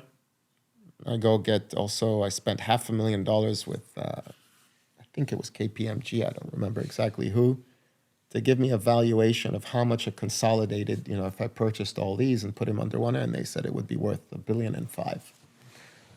So I said, if it's consolidated, it's worth $1.5 billion, and I'm selling 50% today for $750 million, because I knew it would be $50 million, if $500 million to purchase. Yeah. $250 million straight profit from day one. In cash, but then you still have equity. And then, but that would have it consolidated. Right. This was the deal. I flew to Doha. Took me 3 days to wait until it was my turn. It's like one hotel. I don't know if you call it a hotel. It's like a waiting room for all the meetings that they hold, from people from around the world coming in to beg for cash. And then I came in by myself. I didn't have anybody with me. Everybody was too scared to travel on my side to go there. Why? It's Doha. I'm Jewish. Got it. It's it's not like it's stressful. Yeah. It's not like you're flying to New York City and having a meeting at JP Morgan and they're asking you if you want cappuccino or not. Yeah. It's a different mind frame. I went, I presented, and I got I got roughly around $980 million approved. But you only went in there asking for $500 million. I went in there asking for as much as I could ask. You don't go to the number one money holder in the world and ask for a small amount. I wish if I could go back in time, I would have asked for $3 billion. It would make no difference. If you're going to go, you go. The dumbest thing I've ever done in my life, I'm sorry for jumping, but there's a man once that I met, later on. After the Gulf and all that, I opened up a fund in the UK. I used to date a daughter of a famous Russian oligarch. She's still one of my best friends until today. All right. I love her dearly. Yeah. Really. One of in the top best friends for life. We were better off as friends than, although we were even somewhat engaged at one point. Her father, I adore. He adored me. And Jewish girl. She and he sort of gave me the okay, if you will, amongst the Russian oligarch community. One day, she says to me, "We have to go to Monaco." I said, "Why?" I don't like Paris. I'm not into that Monaco thing. I hate that kind of world. I'm low key. I like to flip flop it, and she took me to Monaco because a dear friend of hers got into a car accident with his $1 million Ferrari. Yeah. And burned half his face or something, and he's in his Monaco castle, and she needs to go say hello. And we were in, London or something at the time, and I had to go with her. And we go into this crazy palace in the south of France, insane. And we meet this guy, and he's my age, more or less. Yeah. And this is all his. And he's worth maybe, 20, $30 billion. And there was a chessboard. I play chess since I'm 7 years old. Every time I'm in New York, you can catch me at Union Square Park. I play chess for years. I'll sit there with my and I play chess. I love playing chess. Every night I go to sleep playing chess. He saw a chessboard and he saw me look at it. His whole house was all dark. It was pretty freaky.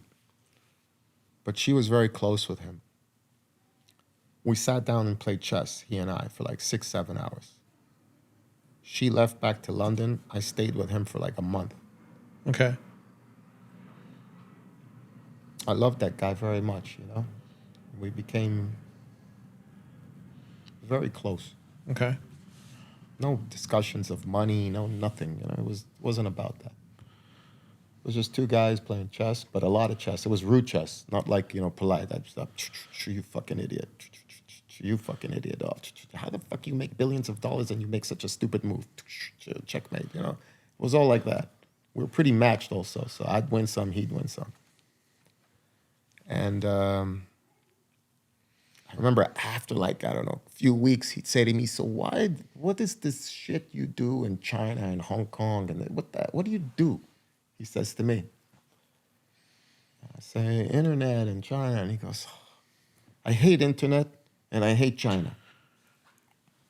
And how much money is this whole thing that you're doing?" And I'm telling him, 50 million, 100 million, 200 million. This was before the Qatar deal. It was after, it was during, it was before. He knew who I was in partners with, It all seemed silly to him. And he said to me, "If you came with something real and asked for $1 billion or $2 billion, I'd be with you in a second."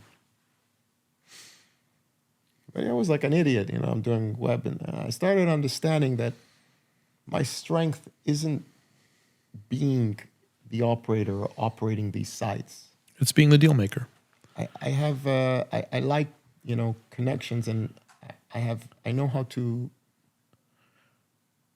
move or structure deals. Right. With unique people. I couldn't raise $1 from any Silicon Valley. throw me in Silicon Valley, and that I can't come back with $1. Put me on New York City, I can't help you at all.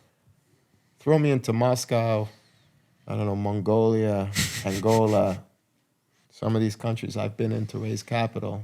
Give me a couple of days, and I'll come back with with an interesting project.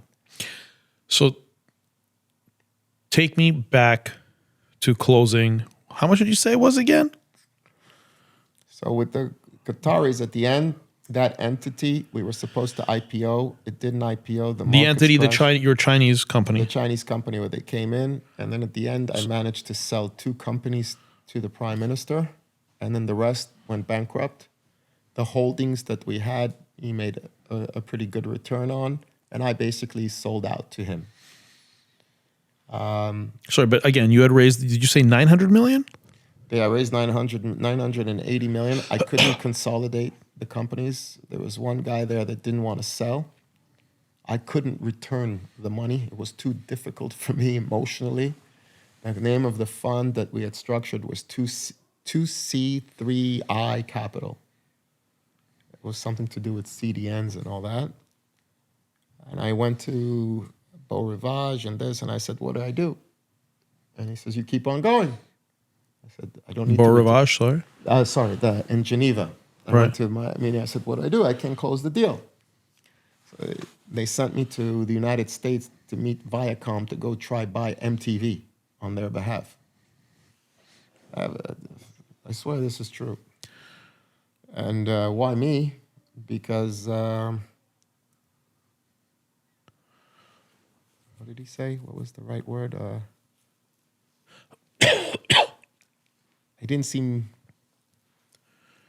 scary or like that I'm some evil guy coming to take over a stock that was on the plummeting. Viacom at the time was plummeting. Right, because Viacom or MTV specifically, both. Well, I wanted to buy MTV, not Viacom. So did you end up doing that deal? No, he wouldn't sell to me, Mr. Sumner Redstone. And Sumner Redstone had a thing with his national amusements. You understand? Those people to me were like, when I was a kid, heroes. I didn't know what the hell I was doing. So now you're in this world. I'm not in this world yet. I What do you mean mean- now, today? No. I'm saying back then you're in this world of deal making, but deal making at a I'm very. just learning. I'm getting thrown into places that I really shouldn't get thrown into. I know, but you're getting thrown into with a $980 million budget. This isn't like. you put a crown on a monkey, he doesn't become king. I was a monkey with a crown. That doesn't make me king, my friend. So just because you have a $980 million doesn't mean you can close anything. But Odie, when you have $980 million and you're going around Beijing and you're trying to consolidate, and you can't close the deal, you kind of feel like not that great. so people weren't taking you seriously with that kind of money? They didn't really care. They thought they could make it on their own. You have egos, remember? And that's why you weren't able to close. I wasn't able to close. There was one guy that just wouldn't close. He wanted to keep it for himself. He didn't want to sell. So what ended up happening? I changed 2C3I Capital to another firm. We called it PIR Equities. And I put another person that was more of a day-to-day operator Yeah. that I knew, that was older than me. Yeah. I put him there to run and operate, left myself, in the back somewhat. I had no operating say, nothing like that. Mm-hmm. But he was able to run a private equity firm, well, with experience, with nice track record, and in the manner that everybody else would expect from a firm that's operating that kind of capital. Me, I was left out of a job. Although, yes, on paper, I'm a partner, but I wasn't making any money off of it unless something happens. And now I'm in London again. Okay. I made a few bucks. I sold a couple of companies to the QIA. So I'm rich again. And I'm rich, but I got no job. I mean, But I was perfectly cool. And is that when you took some time off? I remember you told me you took some time off. I went. I was at the time already 34 years old. No wife. Already. No wife, no kids, Yeah. no nothing. And I didn't have anywhere to go. So I had a girlfriend that was living in Israel. I took a beautiful house there on the beach. And I decided to take a year off. It was a lot of stress for me, Prime ministers, oligarchs, it was really kind of heavy. And Was this before or after Roman Abramovich? Roman came in a little bit later. Okay, so you're taking a year off. You're on the beach with your girl. Yeah, I'm living in Israel, trying to, find a wife, if you will. I know it sounds kind of a bit lame, but I was trying to find, soul, kind of, if you will. Yeah.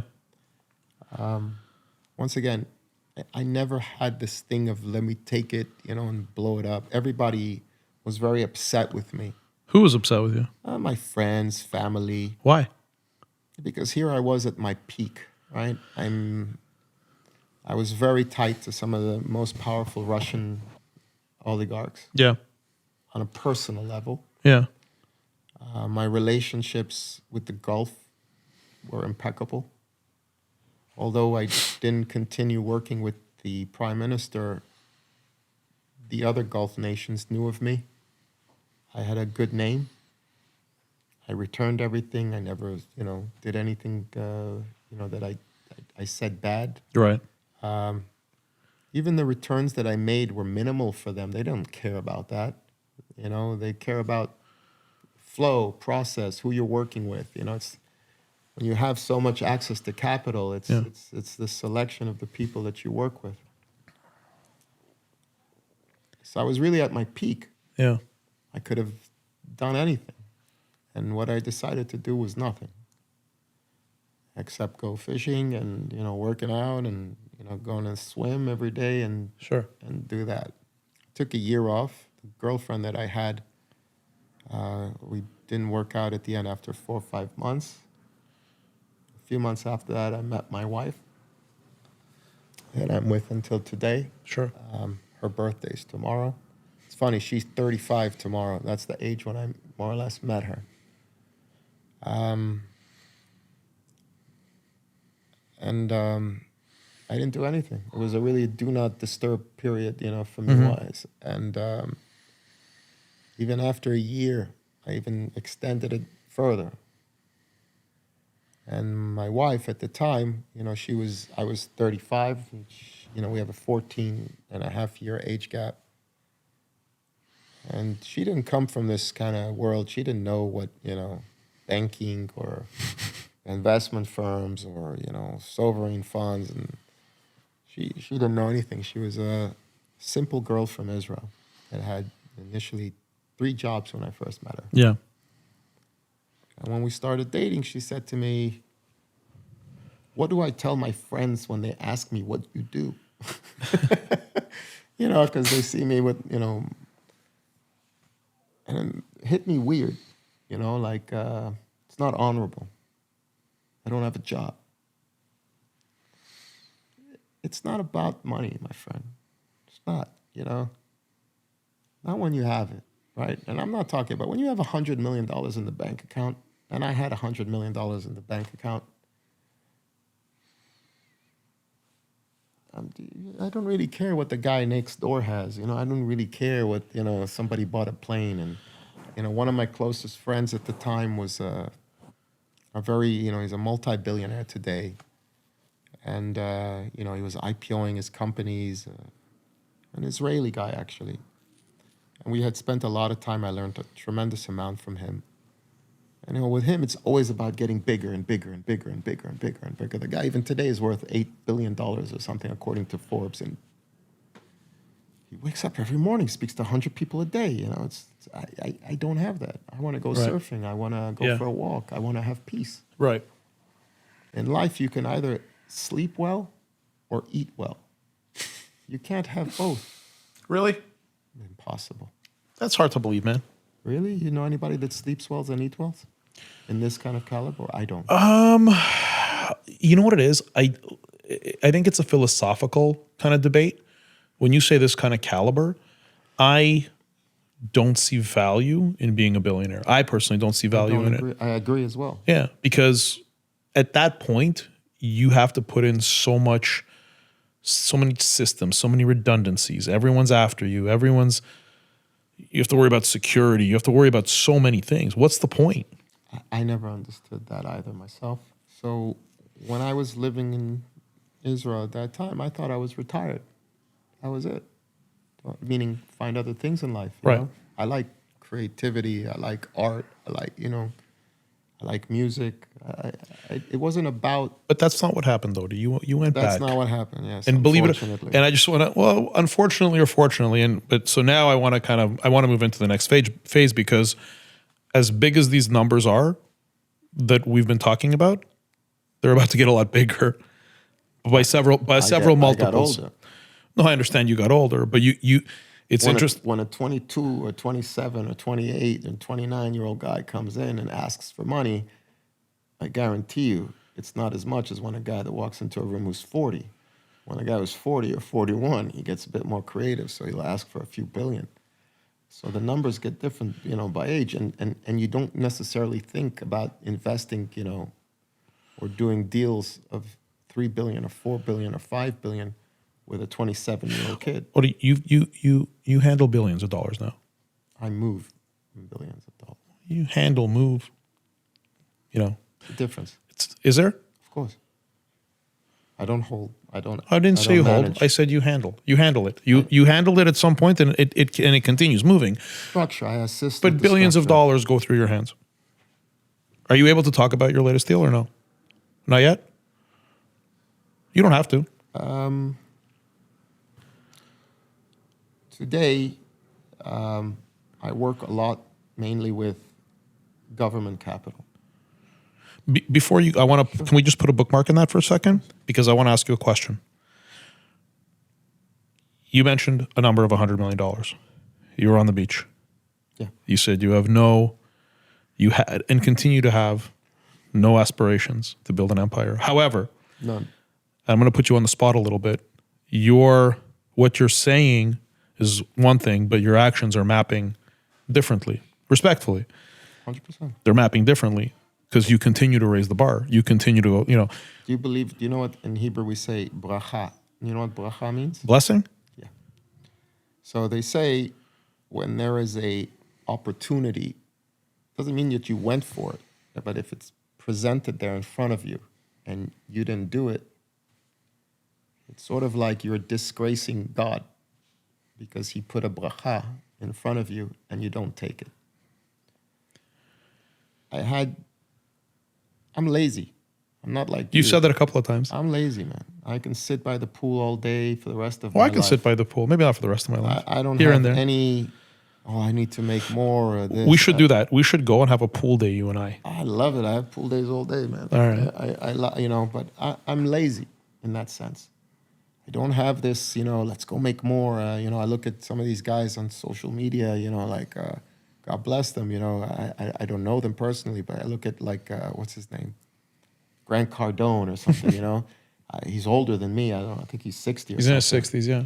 God, where the hell, he goes out and he found this, way to get from retail investors through Instagram or social media and then raises capital, like that. And he's still on the hustle and, Which is funny to me because now that you're saying that, he races in minimum tranches of $50,000. I'm not familiar with this. That's what I heard. That's what I heard. I may be misspeaking, but that's my understanding. I just see the drive in the gentleman. No, I see the drive in the gentleman too, but now I'm thinking of people like Grant Cardone who are on social media and getting all the attention.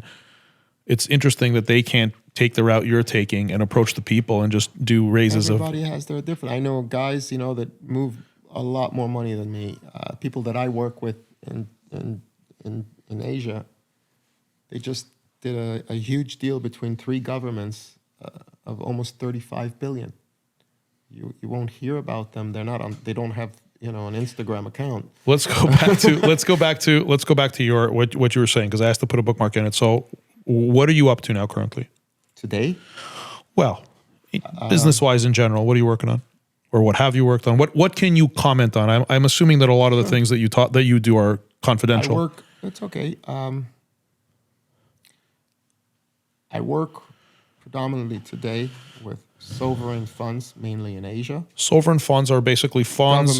Government capital. They're government capital. It's basically sovereign investment entities. Right. So you have some of these large conglomerates, Chinese or Chinese companies, Singapore, that manage a lot of money. and On behalf of the governments. on behalf of the government. So they're holding on to a lot of money. They need to deploy this capital. Everybody with a lot of scam needs to deploy. Correct. And so you are the guy that they're talking to. I'm one of many guys that they speak to sometimes, and sometimes I assist other entities that require those capital, and I link between them. When you say many guys, I'm not in this world. I'm very far removed. Most people are, as you can imagine. How many guys are you talking about? Like, How many guys do I work with? no, moving the type of money you do in the billions It depends. regularly. How many people are doing this in the world? Well, what I do, and let's say what BlackRock or JP Morgan does that on a daily basis, right? But they do it more on an institutional level, right? Where capital comes from fund of funds, mutual funds, I don't know, wherever. I found a niche, if you will, for myself. Naturally, I don't know, it progressed. It went from the oligarch community, which I met. That was in London during your That was 20s. in London. London was the place. I mean, you wanted to meet oligarchs, Russian oligarchs. They were all in London during those You were years. moving their money too. Yeah, of course. You know, sometimes they wanted to do stuff in Asia or move money to Hong Kong or Macau or Singapore. You know, it was a lot of deals. But you would source where to move it to, based I on would their Think of return. it more like a brokerage deals, okay? But so I knew about, you know, opportunities that required significant capital. And I knew that the kind of capital that they would want would be, you know, extremely, you know, high, that not a lot of firms or people could do. And if I was to go to other institutions, I'm not I go into those institutions, you know, and what, you want me to sit with 30 analysts? And they haven't seen what I've seen. I haven't seen what they've seen. We don't speak the same language. But a lot of the Russian oligarchs and I get along very well. Right. So when I would present sort of opportunities or deal flows in certain countries that required heavy capital, if you will, high stakes, I connect. And I would enable the transfer of funds between one entity to the other. So what are you doing now? Again, if you can comment on it. If you Sure. can't, then you can't. It's okay. But Yeah, sure. After all those years and so forth, you know, after also the COVID years, and, you know, I kind of went back to my roots, and that's in Hong Kong. It's where I feel most at home. It's where I feel comfortable. I was also living the last few years in Israel up until October 7th, where my family was living. I wasn't working in Israel. Although Roman Abramovich and I opened up an investment firm there, I don't know why. you're very casual. Okay. Yeah, but I don't What's know Roman? why. What's Roman worth nowadays? I don't know. God bless him. He's one of the most interesting, most compassionate, dear friends. I haven't spoken to him as much as I'd like to recently. We know with everything that's going on with the Ukraine-Russia war. And, Sure. you know, things in his personal life. He had There's some problems with the sanctions, even though he's not really involved. Every Russian that with over, you know, $10 billion in the bank has a problem with the sanctions. Sure. Right? Even though they're not even involved in this stuff. I don't know. I'm not on the political, Sure. you know, Okay. side, but Fair. it became a lot more difficult to, you know, at the end of the day, I like good energy, and I work with, you know, if the bank doesn't agree to take the funds, I don't agree to take the funds. But at the end of the day, when, you know, Roman, Mr. Abramovich, I met a lot of people, you know, in weird kind of places. It's a special individual. Oddly enough, we used to sit for hours and listen to music. He loves music. He even brought in one Sting to sing for us. You brought in Sting in? Sting, you know, what's his name? You know? Sting from yeah. the Police. Yeah, he Yeah. came and sang for us. Yeah. Literally just us. Just the two of you. There was maybe another person there. So he just called up and he said, Sting, I don't know if he Get on a called. plane? Yeah, he called me to tell me to come, and it was Sting. He likes Sting. He's a beautiful person, you know, and the life that he led. It's just he's a beautiful guy. Okay. Anyways, you Anyways, were starting to talk so about what you're up to. Yeah, I went and set up back shop in Hong Kong. Okay. So now you're set up in Hong Kong. Yes, I'm set up back in Hong Kong. I like Hong Kong. I feel comfortable So, in but Hong Kong. what's the nature of your business there? To the outside, I'm an asset manager. Really, what I do is to the outside, I do the same. I move money. Internally, I'm a deal maker. They used to call me Eugene Utai, which means the young Jewish boy. Today, they just call me Utai. The Jew. The Jew. So that's what they call that back. But I deal with a lot of people that have known me from back in the days when I used to live in Beijing. When I had, 350 million from QIA money, you got to understand I had a tactic in China. I used to spend money in China like crazy. Anybody that wanted capital in China, small startups, everybody would come to me. People say, even stupid deals. But why? Because I'm a foreigner. And how do I get people to come talk to me, right? I need to have access. Deal flow. So how do you do that? First, you put money on the table, right? Put cheese on the floor, and all the mice come. So all of a sudden, when they say there's this crazy, Utah guy over there walking around throwing cash like crazy, guess what? I became really, really popular. Again, sounds like London. I became very popular in the early days of Beijing. I met everybody. All the guys from William Deng to Robin Lee to Jack Ma, all those guys. This was early. They weren't so unattainable as they are today. You know Jack Ma? I know all of those guys. I met them all because it was all 2001, 2002, 2003, and I was living in Beijing. And later on, I had $350 million, and I'm spending it, and I'm a good spender. This is when you were trying to consolidate. I was trying to consolidate. Sorry, but you had made the deal for 980. Yeah, but I still had cash. I had QIA money. I was investing here. You know how many companies I invested in China? I can't even imagine.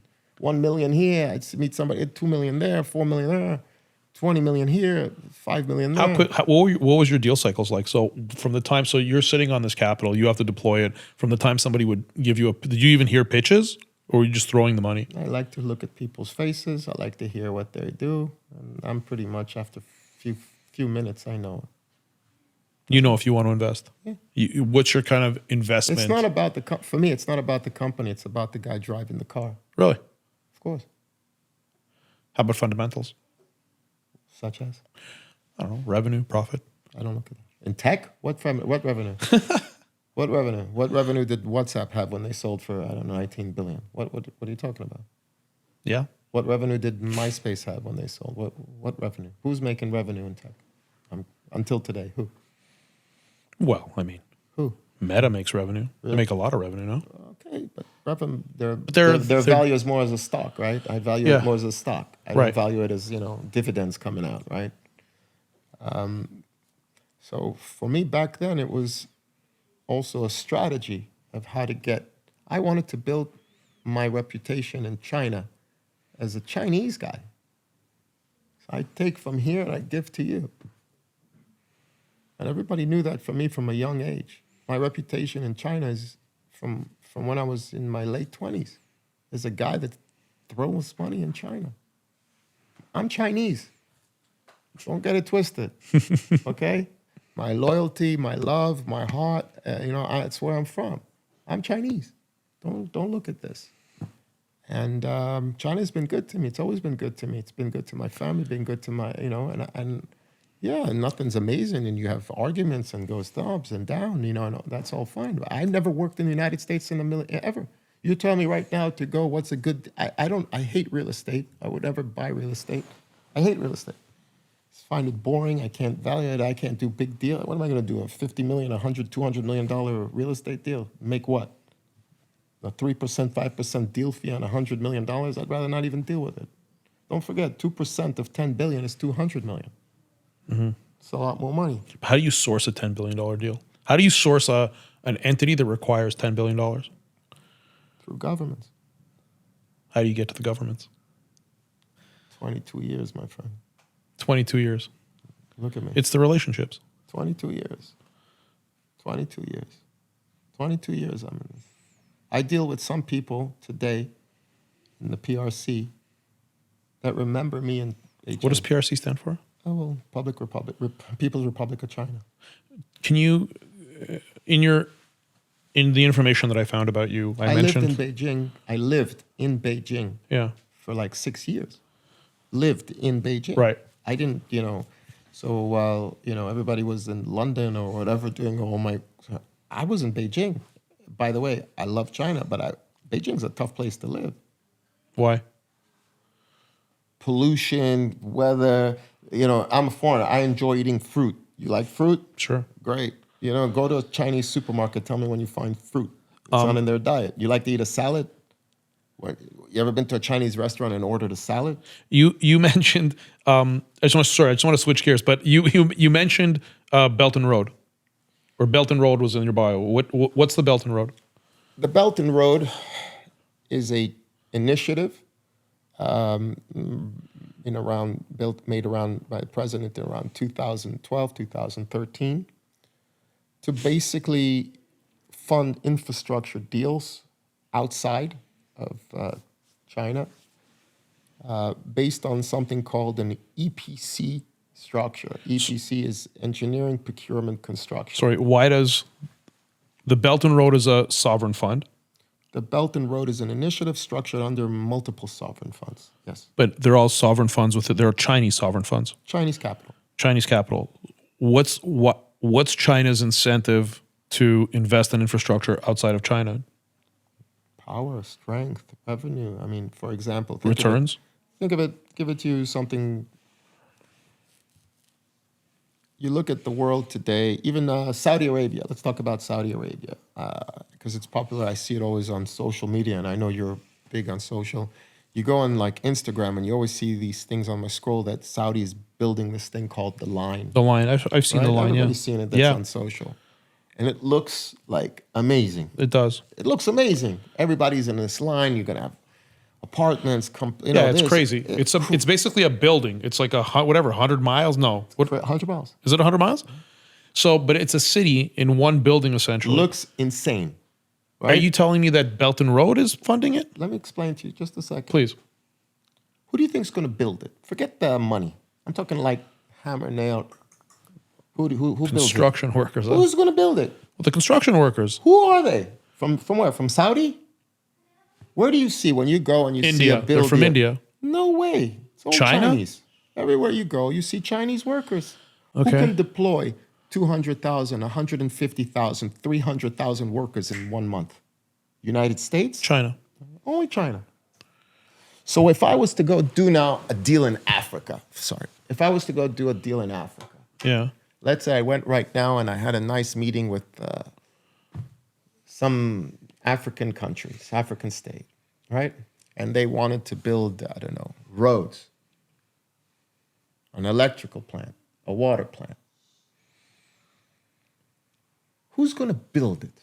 Them? No. They don't have 80,000 workers they can deploy in one day. The Chinese. Exactly. So now that we know that's the Chinese are required. First of all, let's put it as a requirement. Got it. Now, the Chinese are not stupid. So say, we'll build it. But what's in it for us? They want a piece. Great. We'll pay. So they're making investments into these projects. Of course. So now let's say right now you give it to you in your scenario. Let's say you're a big real estate guy. Let's not talk about US because it's too good. But let's say you're the line. And you'd love to build this. And you've got money. You're Saudi. You don't have the workers. No. So the only place you can get the workers is from China. And if China's going to give you the workers, they're going to also give they you say the money. that they say that we have to invest. Yeah, so then the Saudis have no choice but to take the investment in order to get the workers. In very general kind of structuring, but yes.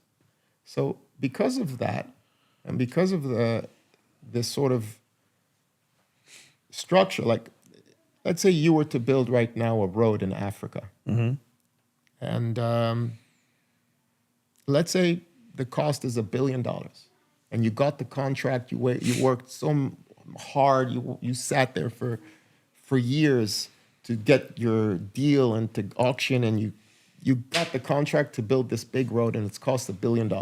Yeah. Now it comes on your door. Mr. BlackRock. And BlackRock says, wow, Gary, amazing. We'd love to partner with you. And we'd love to give you X amount of money and give you so forth. Great. So they say, we'll give you $1 billion to build this road. After you took the $1 billion from BlackRock, what are you going to do? How are you going to build the fucking road? You need workers. Great. You go to China. Great. So the Chinese came to you and said to you, look, Gary, I'm not going to give you $1 billion. I'm going to give you $200 million, but I'll build the whole thing for you and we'll be able to finish it in under a year. How do you generate your revenue or your completion when the project is done? So it's very difficult to say no when you actually require the work to be done, right? Because who can deploy that sort of forget the capital. No, I understand. It's about the workers. It's about the labor. But from a population You've perspective, been ever to Africa? No. I had this one oligarch take me once to Angola. It's really sad. You drive for like hours and hours and hours, and all of a sudden you see like this beach, and the water is black. And all of a sudden, like, I'm not talking to you like miles away, like, I don't know, 1,000 or 2,000 feet away. You see like BP, Exxon, their whole rigs there, and the water is black. Oil. Yeah, drilling for oil. Then you completely drive a little further away, and all of a sudden you see a town with like 100,000 Chinese people making Chinese food in Angola. And you're like, what are they doing there? The workers are Chinese. The workers on the roads, building the hospitals, building the electrical. They're Chinese. There's like a whole town. But this is only 150,000. happening in developing, like, African countries and in super wealthy countries like Saudi. Depends why. It's not happening in the U.S. Really? Who's the largest? Let's go look around. I don't know. There's a couple of Chinese construction firms here that are pretty big. You see a lot of them. So are there people from China? Are there workers from China coming here to America and building? I think today with immigration, it's difficult. But once again, America is not my bag. Other than telling you where this, I have no idea. Gotcha. I've never done anything in the U.S. Yeah, no, fair. But let me ask you. I understand largely because of China's population being, I think it's 1.3 or 1.4 billion people. 1.7, 1.8. 1.7, 1.8. How many people are online? Online today, I don't know. I think, but not the majority. No, not the majority. So it's amazing because there's still this whole large cohort of human beings in China, like 1 billion plus people that are not online. Mm-hmm. That's just wild. And but it's changing. You got mobile, everybody's getting, but you still have areas that you don't have. And these are the construction. These are the people who But at the end of the day, yeah, so when you can structure a deal where you can bring that into the table, it changes the perspectives or the buy-in or the opportunities that I can, let's say BlackRock can offer a lot more money on something that I can. But they don't have the leverage. But they don't have, let's say, the deal officers that's on some, things that I can. Like, let's talk about their data centers. Sure, let's talk about data centers. BlackRock, has spent about $25 billion on a data center, on 3. They now made another $100 billion data center fund. I love data centers. It's sort of like building the roads of the future. That's the way I look at it. It's like, building the I-95 of the future. Right, and data centers specifically are for additional internet infrastructure. Of course, there's more content, more photos, more podcasts, uploaded. We're going to need more data and more data. It's valued more than gold. It's a series of hard drives. To really simplify it, yes, it's storage mostly. Storage, transfer. Correct. Yeah, but it's getting more, with AI, and there's, it's getting better. The data requirements are much larger. Correct. And they're going to get larger and larger and larger. These are the roads of the future. It's how it is. It's, and it's already of the present. So I think data centers are an amazing business. I love data centers. BlackRock thinks they're great too. And, a bunch of other amazing firms. You know, I'm a big fan of all these. Don't get me wrong. If I was called tomorrow from BlackRock and said, Odie, come join, we'd love to do something you do, I just, in my 50 years, no one's ever called me or emailed me from there. I love those guys. You know, I've been reading about them since I was in finance school. Just none of those guys ever played with me. They don't need me for capital or, you know, but they're spending $25 billion. Okay, they got their whole thing and they're building a data center out of it. Where? Do you know? Some are in Mongolia, some are in Africa, some are in Europe. You know, at the end of the day, after they got it, and after they out of that 25 billion whatever dollars that they do, how much of it do you think is actually going to go to China workers to build it? Because they're not going to build it. Who's going to build it? Who's going to actually build the data? Well, hold on a second. But the data centers, I'm not that familiar. You need a water plant, right? You need to be self-sustained. So you need to have your own water. You need to have your own electricity, right? For cooling, heating, right? Who's going to build it? So even the data centers require Chinese labor? I didn't say. It needs labor.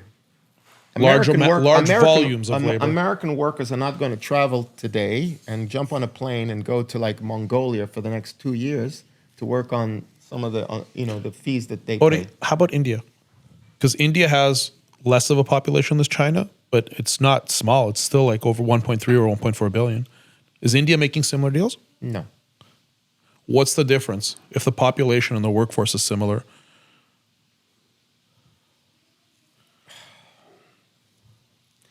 First of all, they don't have the same, if you will, economic strategy as the PRC do. Strategy or capability? Strategy. The Belt and Road Initiative is brilliant. It's being tried to duplicate by American governments today. It's brilliant. It's brilliant. You'd be surprised. You land in some airports in some countries in the world, you don't know that it's owned by the Chinese. You're riding on roads when you're going on, I don't know, Mykonos and Ibiza or Morocco. They're owned by the Chinese. Yeah, of course. Because the Chinese put the investment into it that went alongside their labor. Correct. And it goes into, you'd be surprised. The airport in Morocco is owned by the Chinese. Well, how did they get there? Not me. It wasn't my job. I'm saying, but these are things that, at the end of the day, people always talk about the funds and the capital and blah blah blah and this. Who is building it? Physically building it is the Chinese labor. Chinese laborers can only build things like that. Nobody else can build things like that. And therefore, the Chinese have stake in them. And the Chinese have stake in everything. And they have the money too. They have more money than everything. Look at the United States. Capital is not a problem here. There's a lot of money here. I know somebody with a tech company. SoftBank, is that Chinese? Japanese. Okay. But with Chinese funding. Okay. So I know someone who did. And Singapore. I know a Canadian company who did a deal with SoftBank in I think it was north of $1 billion. So that's different. It's different. They don't prioritize the workers. SoftBank is more. It operates more as a venture capital firm. Right. I know some of their LPs I know quite well. So I work more in my relations more with their LPs rather than SoftBank. So the type of deals you're doing now, are you able to say, or is it confidential? We do data center deals. You do data center deals. Yeah. Can you comment on any data center deals that you've done recently? If you're able to, I don't want to put you on the spot. I understand. I'm doing a very large data center deal. Trying to do the world's largest data center, actually, about 32 million square feet. Are you able to comment on how much money is going to be moving? Or I'm treading lightly because you and I are buddies, but even if we weren't buddies, I would still I don't know what's confidential, what's not. It's a large investment. It's a little bit north of 10 billion. So your firm? No, I move money.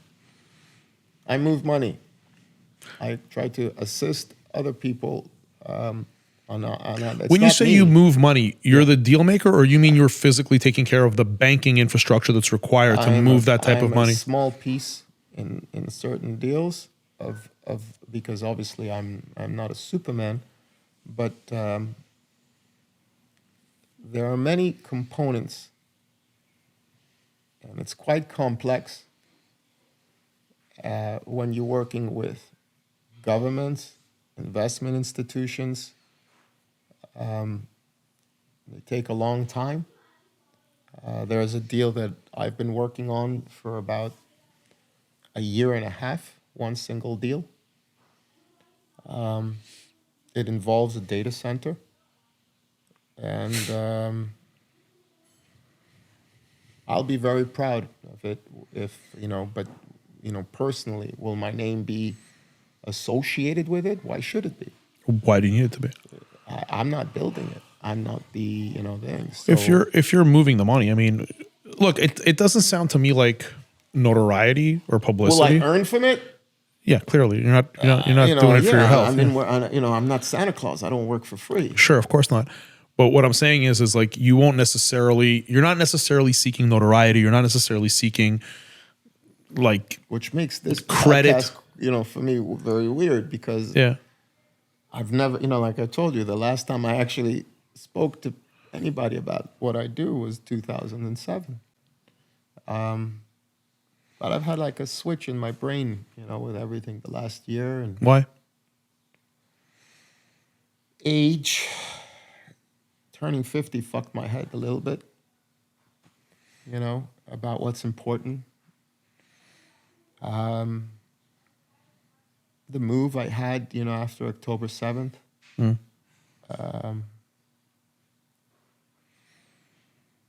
Got a bit tired.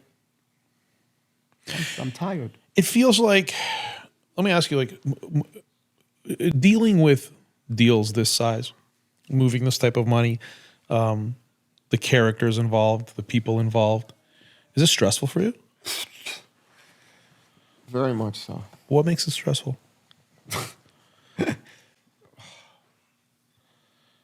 I had once a Russian oligarch in London that sold about 3.5 billion euros worth of shares in a oil company. Yeah. And the company that Public? it was public. And the money that was due to him, my job was to make sure it enters Singapore. Sounds simple, right? It's just a transfer, no? Sounds like that to guys, but when you're in Russia, I did a transfer this morning for $21,000 it's for a not- motorcycle. It's not about the sums. Today you got banking. It's a lot more different, right? You got these AML, KYC. Everything needs to be spoken for. Everything needs to be accounted. Everything needs to be recorded. Not saying it now. Then you have cross-border jurisdictions, cross-border deals. I mean, it's to move a sum from that amount from one country to another country. And then the moments the sums arrive, no one's looking to take it out immediately and go buy a yacht, right? So it needs to stay there, and how you're going to do it and who's going to manage it, right? It's not just a bank account, that holds. I heard very companies complex. I heard companies like JP Morgan, BlackRock. I heard they're moving crazy amounts of money every second. Yeah, It's constantly in flow. So you're responsible for not those companies, but in your, in the deals that you're involved in, the stress comes from moving this money. stress comes from dealing always with anticipation and what I think I can do to the hurdles that you come. Egos, bureaucracy, timing, uncertainties. It all comes to play. It's a very stressful position and dealing with very demanding people or entities that, there is no yes or no. It's either do or don't. It's not an easy work.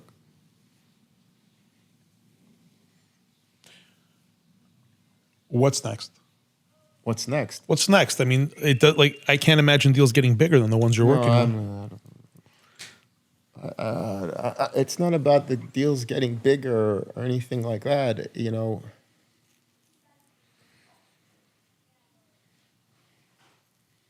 you and I have had discussions, and we've talked about this, before we sat down. I've learned more now in this conversation than I have in kind of the sum of all the conversations we've had before, and I'm still trying to wrap my head around the complexity of what you do. It's complex. It may not seem complex to you because you've been doing it a long time, but it's complex. It's quite complex. If I saw a nice startup, for example, that required $15, $20 million in funding, I can't help them. It's too small. Weird. It's weird, right? It's too small. Not that I don't have the interest. I don't know how to help them. What do you mean you don't know how to help them? I don't know where to get those. I'm not going to invest in it, so I don't do that. So You don't personally invest, but you get you make those connections.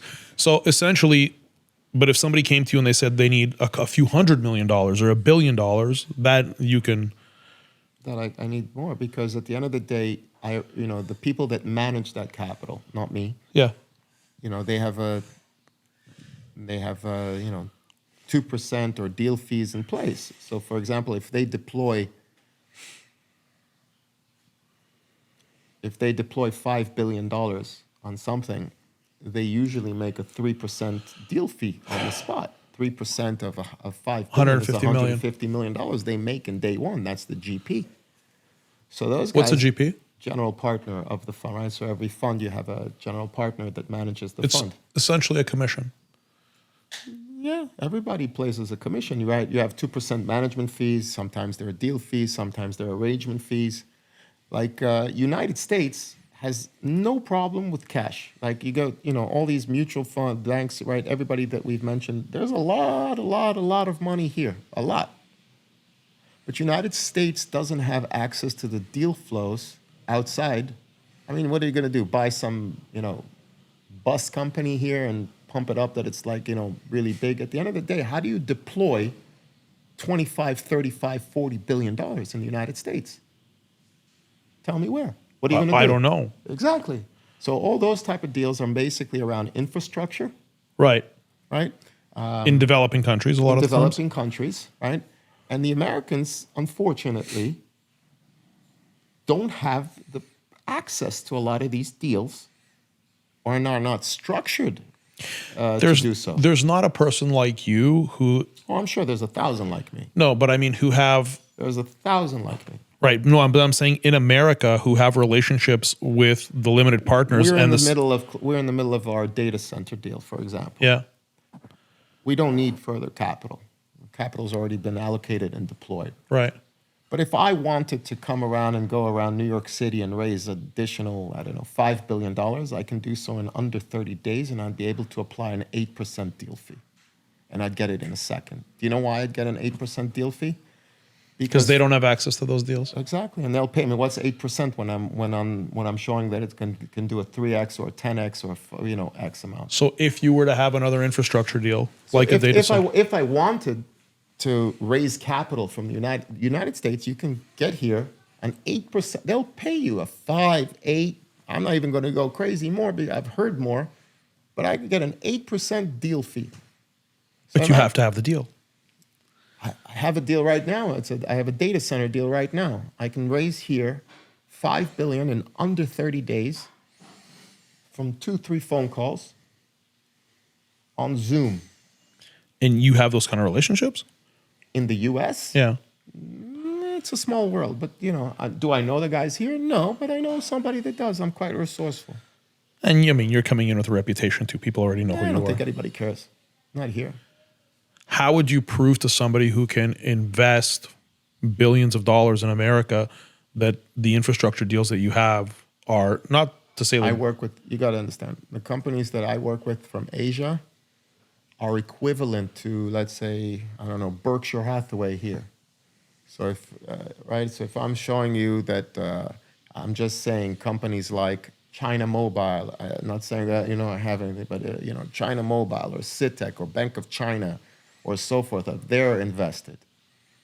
This is the top of the food chain on an international basis. It's not like that. They're just as institutions, they're just as regulated, they're just as liquid as some of the big boys here. The cash is not the issue for the Americans. It's the access to the deal flow. access to the deals, yeah. And the Belt and Road Initiative opened the wide door on that. It's brilliant. So I, for example, don't work in the United States. I've never worked in the United States. I don't own anything in the United States. I haven't lived in the U.S. for 25, 26 years. This is the first time I came, and I love America, especially now. Especially now. I believe we're all set for the golden years. I'm so excited. Because of the election? Because of the election, of course. I love Musk. I love everything that the change that we're all anticipating. Yeah. And I really, really, really believe that the next few years are going to be the golden years of the United States. I think it's, you have no idea how much I've missed living here. Not just, I've just missed being in America. Yeah. I've been in some weird countries the last, 2 decades of my Sure. life. You're Ukrainian, Kiev? I was born in Ukraine, yeah. I was mugged in Kiev. Okay, I was in Kiev. I went there once to meet a friend. I walked out from my hotel. They took my shoes and my belt. This is obviously before Russia invaded. Yes, before, of course. Okay, I've been stuck on an elevator in Mongolia. It's not uncomfortable. I was in Kazakhstan. I've been in places in Nigeria that I don't recommend. I've paid my dues. Okay, today I like to work predominantly in Asia, and with with people that I've known for a long time. When you say in Asia, you don't actually mean physically like located in Asia with. I work in Hong Kong. No, I know, but you live here. I just recently, because of October 7th. Right. I was planning on going to live in Hong Kong after October 7th. We were literally on my family. I have 3 young children and my wife, and we didn't know where we were going. We were in Dubai on holiday, and God bless the Abraham Accords. From Israel to Dubai, it's a 2-hour flight. Yeah. I like Dubai. I have a lot of friends in Dubai. I've Sure. been going to Dubai for a decade, since before the boom. And we were in Dubai for about 12 days, and we landed in Israel on October 7th at about 1 a.m., 2 a.m. Left the suitcases, the swimming trunks, it was like 3 suitcases. On the day that it happened. At 1 o'clock in the morning. And went to sleep, left the suitcases there, and we woke up at 7 o'clock in the morning to what's sounded like fireworks above our heads. Looked outside, and it was countless rockets and missiles above our heads. We lived in an area called Herzliya, which is sort of about 25, 30 minutes north drive of Tel Aviv. From all my 15 years living in family and having in Israel, I'd never seen rockets explode over my head in Herzliya. So in about 7, 8 o'clock in the morning, and when we got woken up to alarms and sirens and everything, and to go outside on your look outside, and while you're on the porch and see 50 rockets exploding over your head. I'm a father and I'm a husband, and my wife says to me, "Get us out of here, please." Mm-hmm. I left that as fast as I could. Closed the skies, no private planes, no this, only El Al, and you can imagine how difficult it is to get 8 people on a plane. Mm-hmm. And the first flight out was to Athens. It was either Athens or Cyprus. We couldn't choose. We didn't really know until we got to the airport. And it was a zoo. A zoo. And we got on the plane to Athens. We stayed in Athens for about 10 days. Yeah. And I didn't know whether I'm going to continue to go from Athens to Hong Kong or if I'm going to come to the United States. I didn't know until like the last day. And we really felt, it sounds, it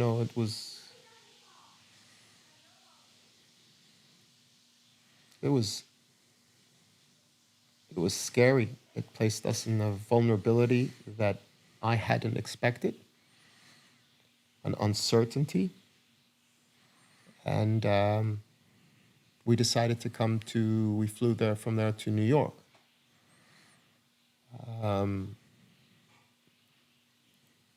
Then I saw we were in New York in the city for a little bit. I don't want to get political because, sorry. But we were in New York for a bit, and we saw some of these protests. We stayed in we have a place on the Upper East Side.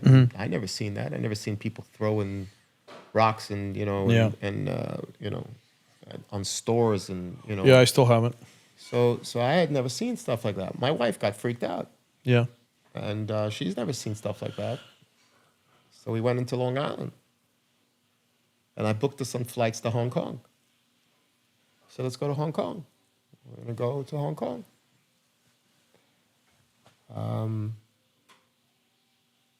And then en route, I don't know, we said, let's go to Miami.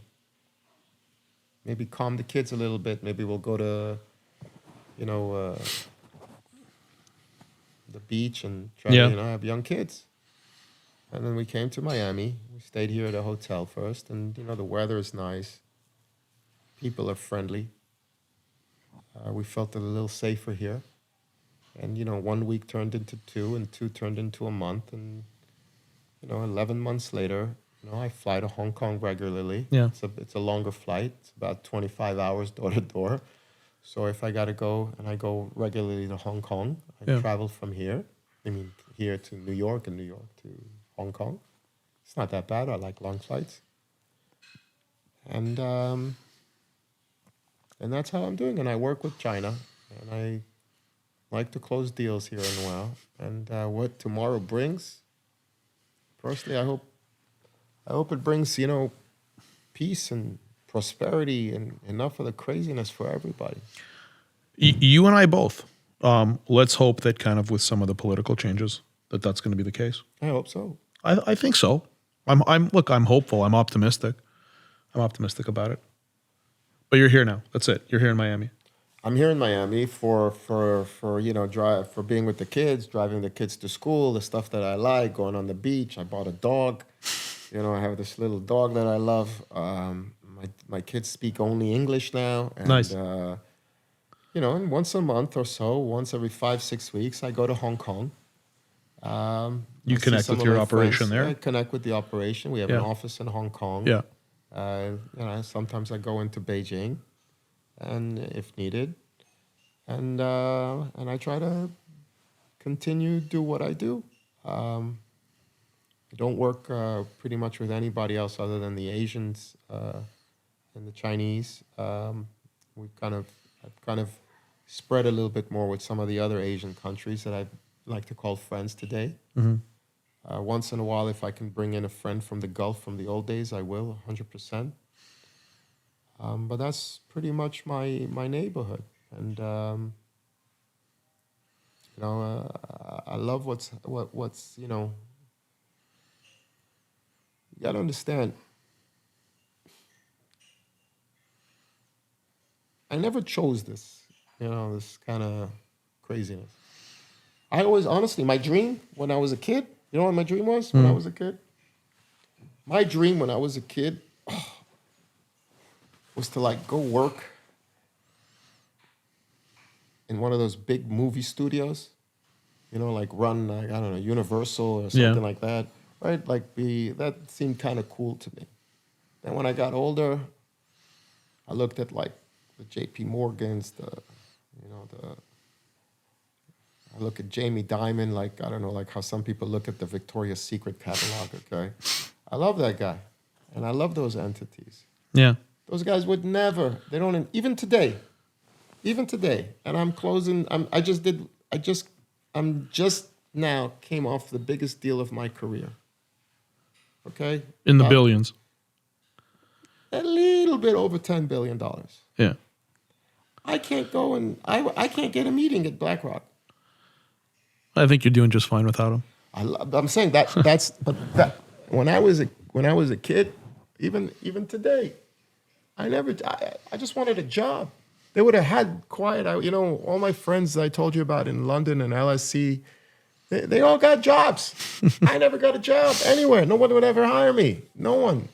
No one. Yeah, but you're doing your own thing. Yeah, but why is that so good? Why is this on? I see this thing on social media. You guys always talk about motivation and passion, and don't say no. And what the fuck? What happened to like going and getting a good job? Jamie Dimon makes about 130, 150, I don't know, $300 million a year. He's an employee? What do you call him? I don't know. He doesn't own the bank, right? I mean, you look at the CEO of Oracle. She's wonderful, right? Israeli lady. She makes 135, I don't know, $200 million a year. What's the matter with that? Is that bad? No, it's not. She's wonderful. She's smart. She's like I teach my daughter about her. Like Wow. that. Look what you can aspire to. Sure. She grew up in the same neighborhood as my mom did. So I'm a huge fan. What's wrong with that? No, well, listen, I mean, it's... What is this push that is crap on social media? Odie, because... Go be your own guy. Go be your own thing. Because what you're talking about, these positions, making $100 million plus a year, these are unicorns. People don't make that kind of money. Really? Typically. Let's go to Silicon Valley and tell me how much an AI engineer is making today. It's not making $100 million a year. He's not making, but I guarantee he's making it too. What's the matter with making $2 or $3 million a year? Where did this crap about, you got $2-3 million? What's the matter with people? If somebody offered me at the age of 26, 27, 28, even when I had 10, 15, whatever million bucks, they offered me a job and making $2-3 million at a step, I would have gone. I think it's a personality thing. I don't think I could do it. I mean, yeah, obviously with the right amount of money, I could do anything. But I don't know. It's hard. It's hard to answer to somebody after you've been your own boss for quite a long time. And I think it would be hard for you too. We all have bosses. You think I don't have a boss? Who's your boss? The guys that when I go raise money, when I take No, money, of course. Of course. bosses. We have clients. We have... absolutely. Absolutely. They just label differently. What? Just because he's not your boss. Okay, so if He's a boss. if I'm a startup guy and I need to go raise money, I'll go to Silicon Valley. What do you think that guy is to me? Yeah, no, I get My it. investor? It's whoever has the money at the end of the day. What is he? He's going to have board rights, veto rights, seat rights, this rights, liquidation preferences. At the end of the day, he's your boss. Yeah. They raise capital. I can't sell my shares without his approval. I have tag-alongs. I have pro-rata. Well, he's your boss. Yeah. I have a, you have time? Sure. I passed up on a lot, okay? But I'll give you 2 stupid investments I had Yeah. that I passed up on. I was in LA in 2012. I invested in these 2 guys. They did an app called Feed. I heard of Feed. It was content. It was the time. It was when I went with... Well, I read about this. I know the deal you made. So we sold... I put in about $3.5 million in Feed. Yeah. 2 guys ran it. And Feed is Pheed. Correct. Yeah. It was basically it was supposed to be an OnlyFans, but not for porn, but for Not for art, pornography. but for entertainment and things like that. Right. And Subscription-based social media. subscription-based Yeah. social media via an app. It was Yeah. actually the first app at the App Store that had their own, subscription that where you can apply your own subscription. Mm-hmm. The guy Tony and Phil, who were the guys.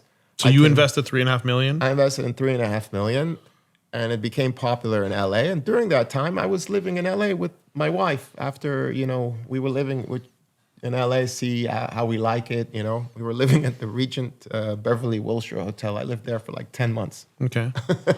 because I rented this house up there in the Mulholland. Yeah. And I'm a horrible driver. I was always scared I was going to fall off the cliff. Got it. I gave the house to the 2 founders. Yeah. And I said, that's your base, and you had it all paid for, and good luck.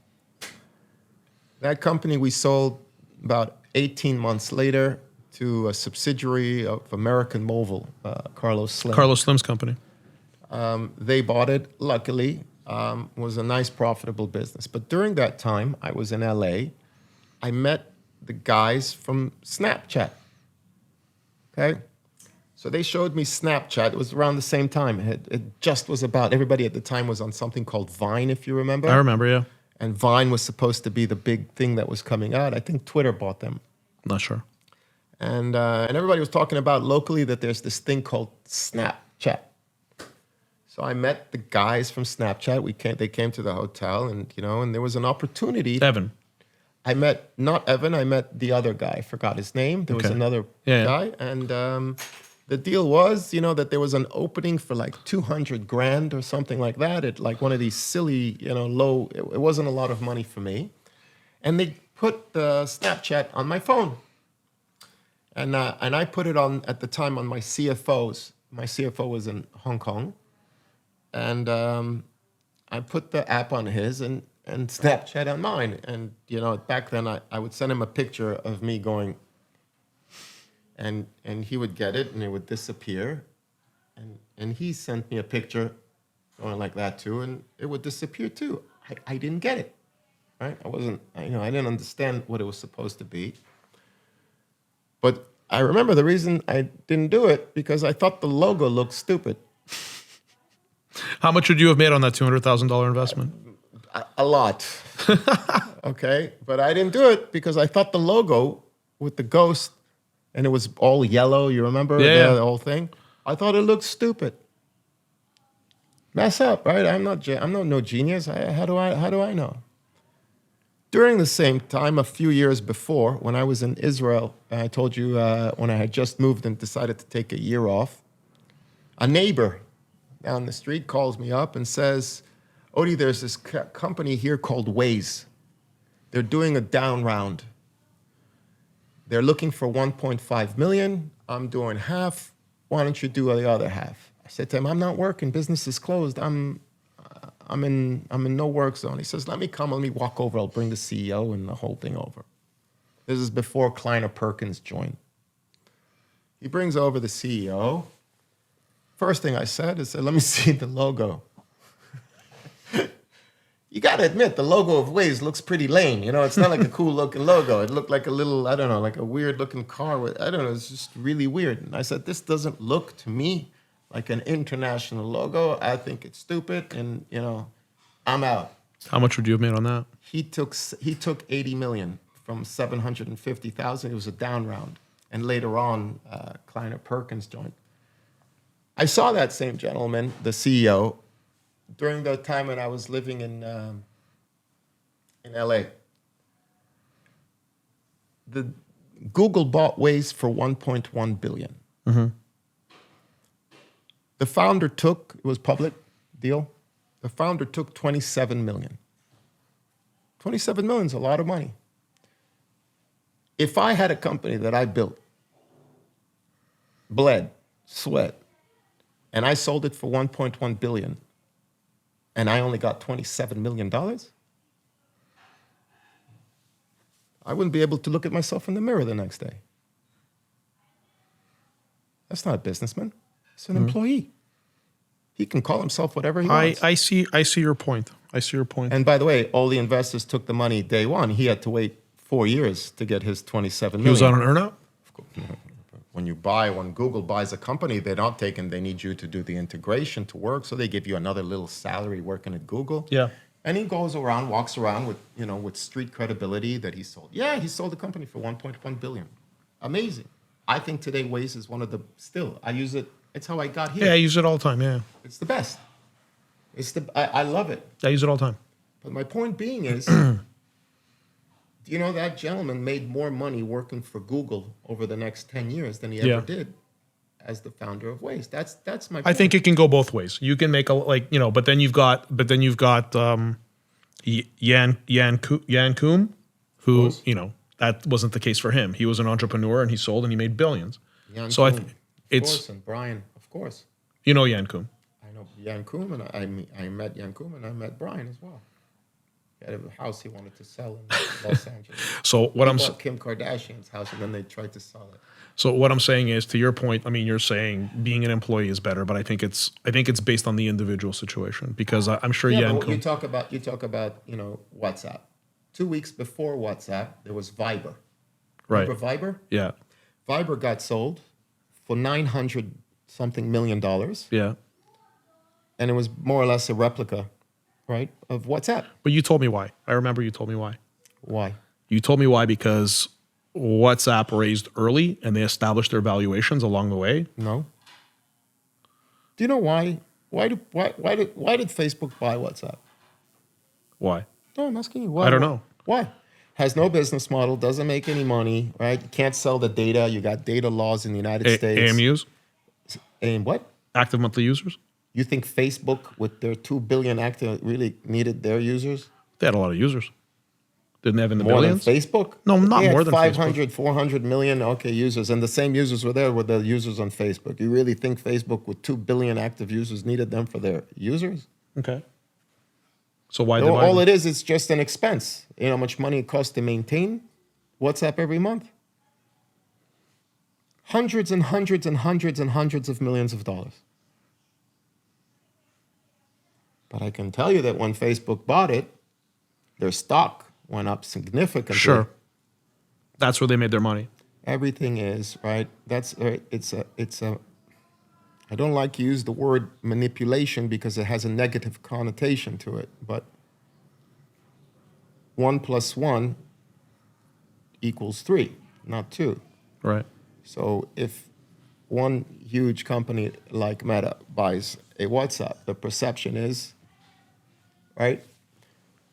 How many times have you heard people say Tesla is not a car company, it's a data company? Sure. Right? There's so many ways to pitch it and to present it. I don't know those type of deals. It's too difficult for me. I'm just a simple guy. I just want to go to the beach. But my point is,